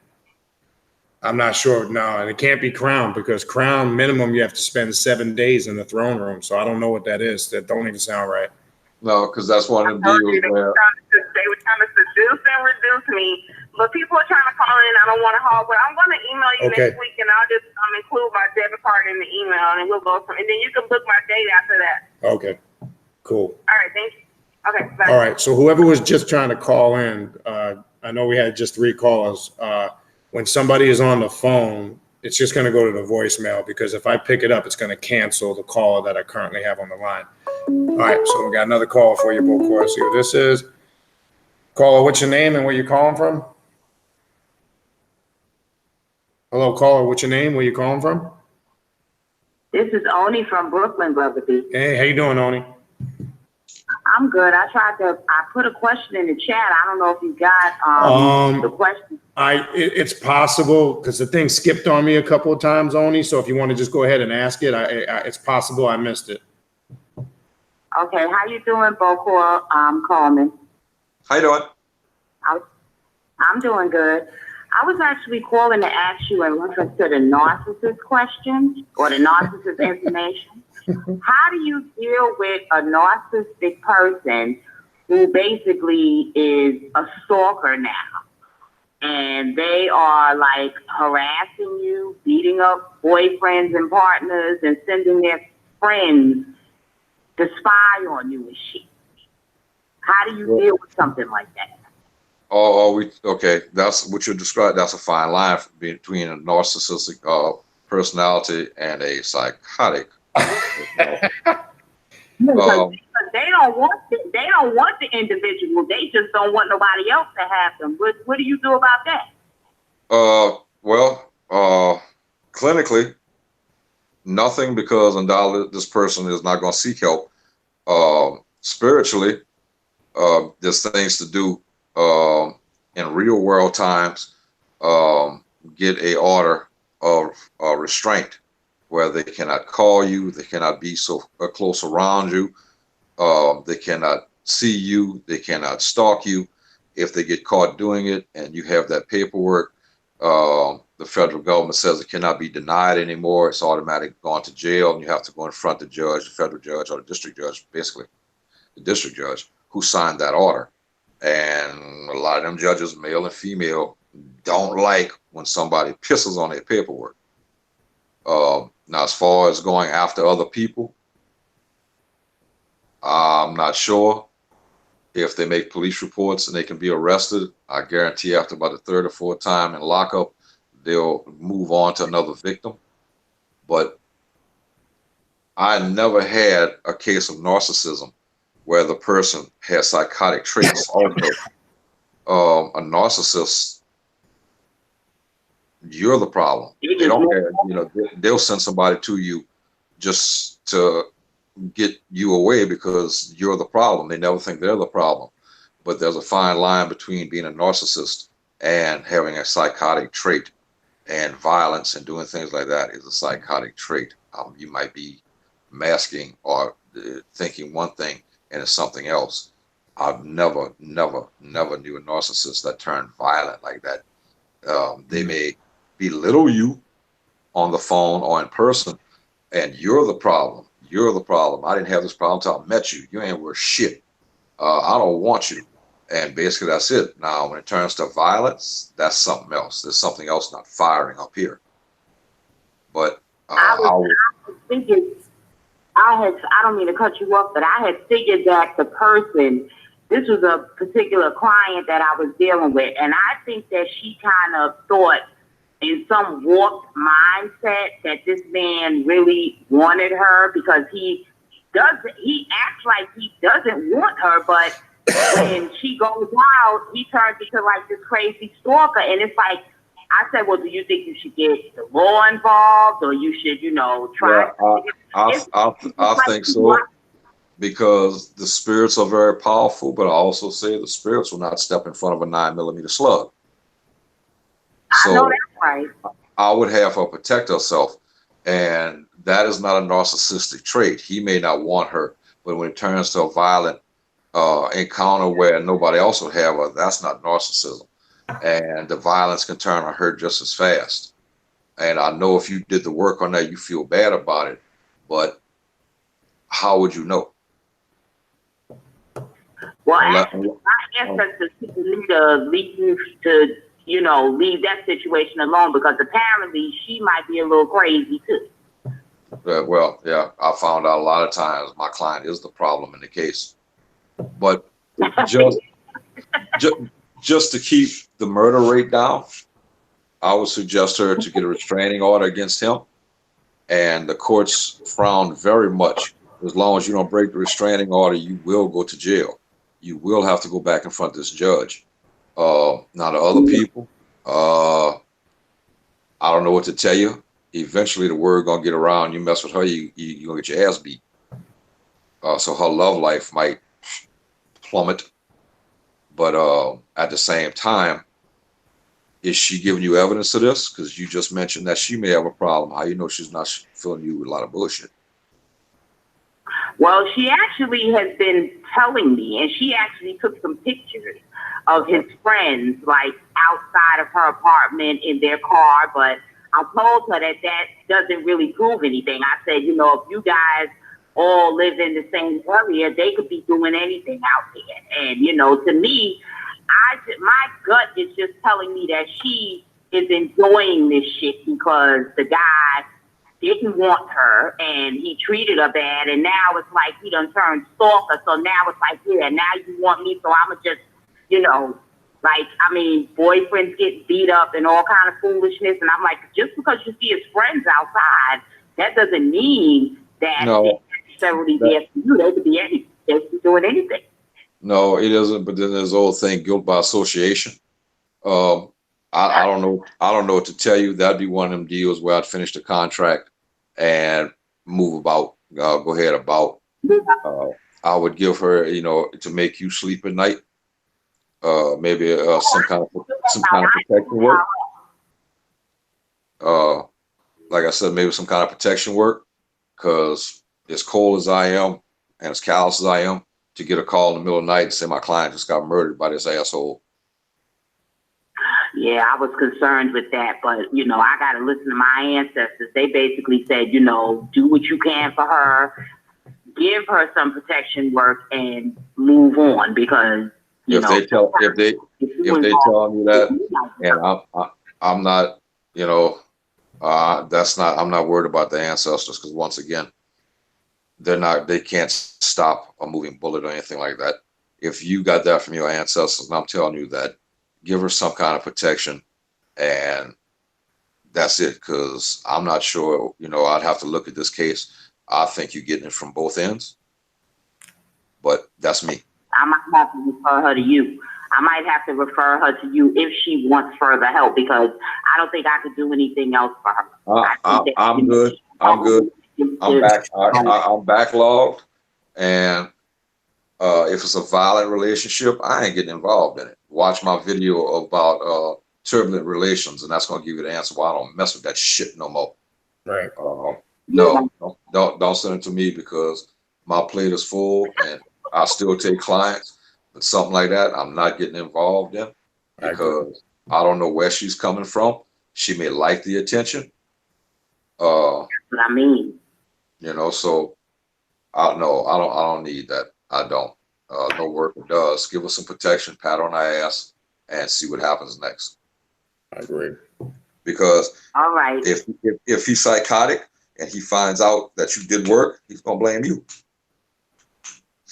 Yeah, that's why I moved away from it. It's been a while, and I haven't heard from her, but she ain't dead.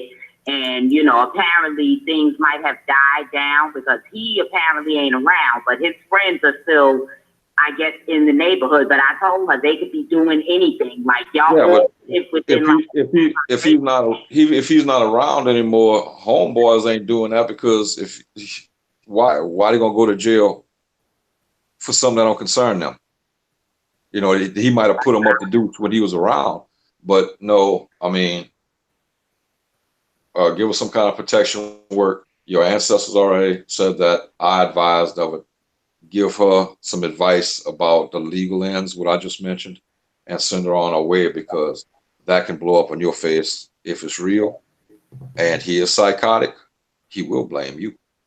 Yep. And my best protection for somebody like that. I was scared, but I'm glad I spoke to you about it. Well, no, I understand. And my protection, if something like that happens, my protection is an arsenal of weapons, because I know the spirits are going to protect me, but at the same time, I have to protect myself. And I live by. You ain't said nothing but word, Bokor. Mm-hmm. Well, I came off the streets. I mean, I'll let the spirits do what they can, but push come to shove, I will walk away. So, simple as that. Well, I got two brothers that raised me. One is Secret Service, and the other one is ex-military and a cop, and they taught me a lot of things, so I'm not worried about that. But I'm glad that you gave me that information, and it confirmed what I had already thought. That's fine, and don't send it to me, because I'll send it right back to you. All right. All right. Appreciate it, Oni. I'm going to go to this next call. Thanks. All right. Thanks, Oni. Caller, what's your name and where you calling from? Hello, caller. What's your name? Hey, how you doing? Hi. Hey, everybody. This is Naima. I'm from Michigan. I just have two questions. Sure. For Bokor. All right, listen, I don't mean to ask silly questions, okay? But I need to know for sure. Look, when you've had the necessary reading done by a qualified person, and the people that are in your court, like any Petro, Gede, or Rada spirits, and you don't really want to ask them for anything, but you kind of say, for example, if I want to just lead offerings, but I don't want to ask them for anything. Like, is that okay? Like, I mean, are they gonna think I'm just like playing with them, or can I just do that and then just everything just be cool? If I understand the question correctly, you worked with spirits and now you don't want to deal with it no more, correct? No, I think No. I think what she's asking Bokor is like if she doesn't have a specific intent or asking the spirits for anything, is it okay to just leave offerings there? Oh yeah. But you remember this, and I don't think I get in trouble for making a statement. Voodoo, I'm not sure about everything else, is a religion of necessity. If you need something from the spirits, you go to them, you leave your offerings, you scratch my back, I'll scratch your back. But no, you don't have to ask. You can leave the offerings. And when the time comes, you do need something, they will know you was always there. You never just showed up when you needed something, because they realize that too. You give offerings and stuff, and it's all fine and dandy, the candles, the libations. And when you get what you done, everything's go dark and you don't visit no more. I said this before. It's like being in your house with one woman and a door knock, you peek out the door. It's the other woman you was talking to. What you gonna do? Grab her by the arm and put her in the shower and close the curtain and go answer the door? If that happened to you, you'd be highly pissed off, huh? Yes, absolutely. Okay, well, that's about the same thing. No, go ahead. No, there's nothing wrong with that. There's nothing. I work my altars, and I may not ask for anything, and they're working altars, but I still pay my respects and stuff like that, and give my offerings, and don't forget, because it's the same thing.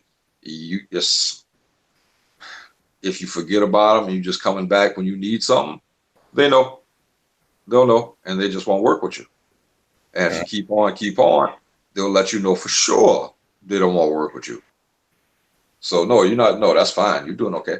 You're doing more than a lot of people do. Oh, okay. Thank you so much. Okay, and the next question is like, cause like I'm not like asking anybody for anything, and when I okay, I'm saying people like Man, Brigitte, like those kind of people, but these are people that I know for sure that are like in my court, Urzuli, Freda. Now, like, what about like sometime like if you like think that it's like I live in an apartment, if I think there's somebody, you know, like it might be a spirit around, right? So how would I know like if it's one of them or if it's an actual ancestor? Oh, if it's an actual ancestor, you're gonna pick up the energy of your bloodline. It's gonna be an ancestor. They're going to call you by a name they only know by. If you have a pet name in your family, you're going to feel, you're going to know it's an ancestor. It's like walking into your grandparents' home when they was alive. You felt wanted, you felt welcomed. You know it's an ancestor. You won't be able to confuse that. The spirit, when they're working with you, they're going to let you know certain little things, a certain smell that they like. If it's a flower that they like, and you wake up one night and the room is permeated with that smell, they're letting you know I'm here. I understand, I appreciate what you're doing. Because like I said, a lot of times they're not going to come and sit down and have coffee with you. So they're going to leave you little things to let you know, I understand, I accept you, I'm working with you. The same way they can leave the message on the other side, I don't want to work with you. And believe me, you know that message. Yeah. Okay, the last part. Can, like, say, for example, if they're in your court, can they still turn around and be like, I don't want to work with you. These are not ancestors. These are the other ones. If they're in your court, as you say, and you ask them to do something that they don't agree with, once again, they're not turning on you. Do it. No, go ahead, please. No, like you said, it might not be the proper, thing like you're saying to do. Even if they're in your court, it can be refused of something you ask, regardless if they're in your court or not. That definitely can happen. That's what I say about when you ask them to do something on harm, and you come to me and you want me to have this person wrap their car around a telephone pole because they stole your lunch out of the refrigerator at work. The crime is not going to fit the punishment. They may make them trip and break a hand, but if just because they refuse to do something for you, they may just think, one, they're trying to tell you that's not the best path that you want to take, and we're trying to show you this. Or two, is what you're asking is, okay, that don't make sense, so I'm not doing that. Okay, but it's not that they turned on you. Right. Okay, all righty. Well, thank you so much. All right. We Okay. appreciate the call. Thank you. Okay, bye. All right. Thanks. Question from online, Bokor, from Boss Lady. Do you have to leave offerings for a prosperity jar and light candles? I don't know. When I do a prosperity work, the spirit is already instilled. There's no offerings. You Right. are the offering. Your hustle, your determination is the offering. Yeah, green candle. There's nothing wrong with lighting candles. Mm.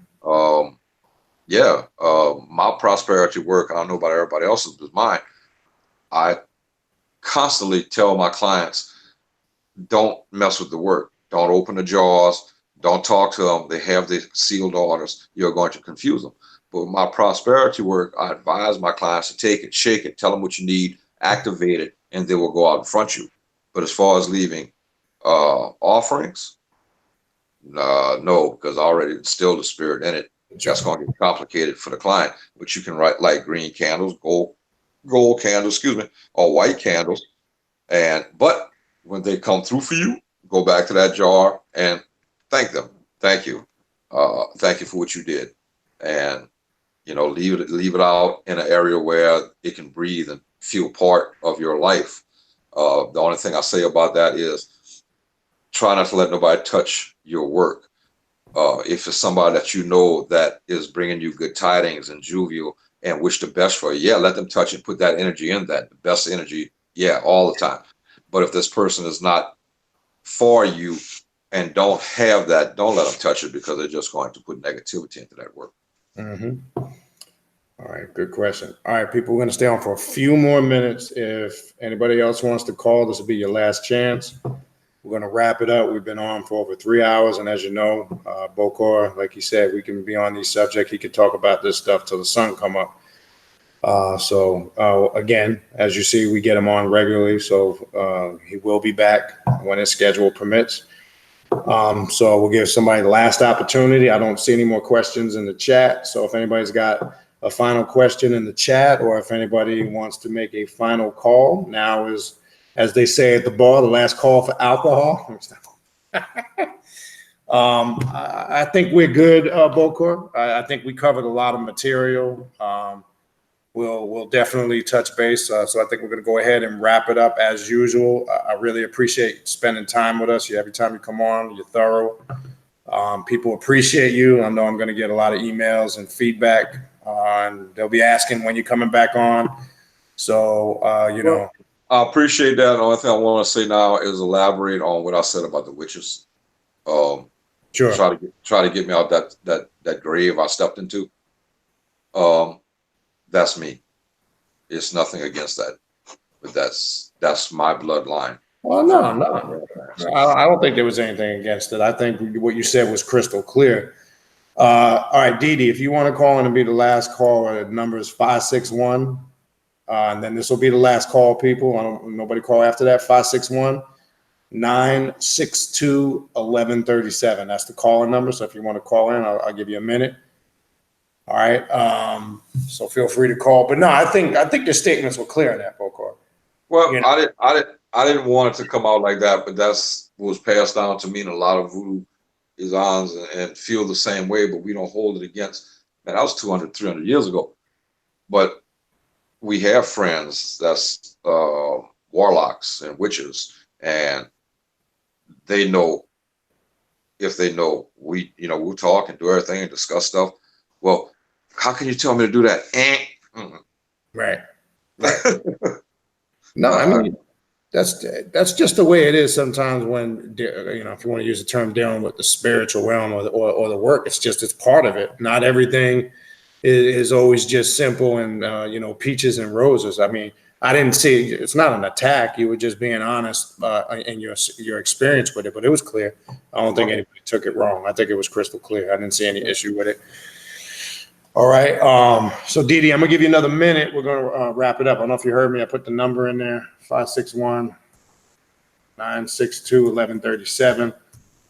I'll give you another minute. If not, we're gonna wrap this puppy up. Like I said, Bokor will be back when his schedule permits. I try to stay in contact with him, get him back here every 4 weeks or so. You know, because there's a lot of material to cover. So we'll definitely get him back, and we'll cover some more material. So I'll give you another minute. I typed the number in. That's for you, Dee Heyman. So I'll give you another minute or so. If not, we're going to go ahead and wrap it up. But as I was saying, Bokor, again, I appreciate the time. I know, believe me, I know you're busy. And I appreciate you coming on here. I'm fine. I enjoy it. I appreciate it. I thank you for letting me share your conversation. And you know my schedule. Yeah. I'm up all night long. I know that. Yeah, that's the other thing. Do that type of work. You don't get much sleep, that's for sure. All right, so this will be the last call here. Is this Dee? Yes. All right, Dee. Brother Manita. What's going on? I'm gonna oh yes, I appreciate the show tonight. We appreciate I you. really went in. Yes. Mm-hmm. Yes. But I wanted to know what the brother Rodney would think about the contrast of darkness and light, and how do we, when you want to be righteous, but other people are coming to attack you in trying to be righteous. Am I making a lot of sense? And you have to protect yourself in whatever you're doing. I understand the question, and you can elaborate after me, but this is one of my rants. Leviticus, on the right hand of Jesus, he held demons to strike down infidels. Because you're righteous doesn't mean an eye for an eye, tooth for a tooth. Make sure what you're doing is on the scale of righteousness.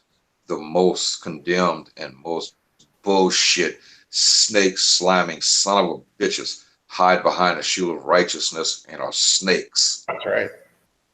So, no, you can be righteous and holy.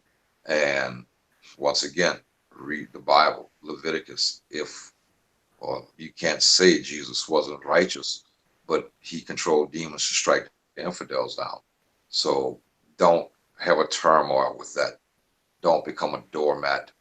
Do unto others as they'll do unto you. Treat people like you want to be treated, and the ones that don't, deal with it appropriately. I got a bad habit. If I feel I don't like you, I will say something, not mean to hurt your feelings, but I'll let you know at the beginning, I don't like the way you move. You'll never come back and say, Rodney's a backstabber. No, Rodney told you from the beginning, you're an asshole. So, no, I understand the question, and I understand your voice, the dilemma that you're having. Never, ever think. Yes. I mean, it's. Don't think that you're not righteous. Like, how can you almost damn near sacrifice yourself for almost everything around you, and it's just not appreciated, or it's taken for granted, and it's looked at like you stay in a low vibration because we need you around because of your good spirit, and but you can't carry everything. Well, no. Take it from me. You cannot. This is just a pot calling the kettle black. You can't bear crosses for things you can't control, and I shouldn't be saying this. I do. I don't know how to let things go. I'm very vindictive. Like I said before, there's many people's ass I will chew on for my last supper. But I also know, if somebody has to be struck, that doesn't mean I'm not righteous. That's or right. You're not. And what you just said, you're taking for granted relation. I can tell in your voice, whatever you're in is killing you like a cancer, and the doctors can't perform chemo.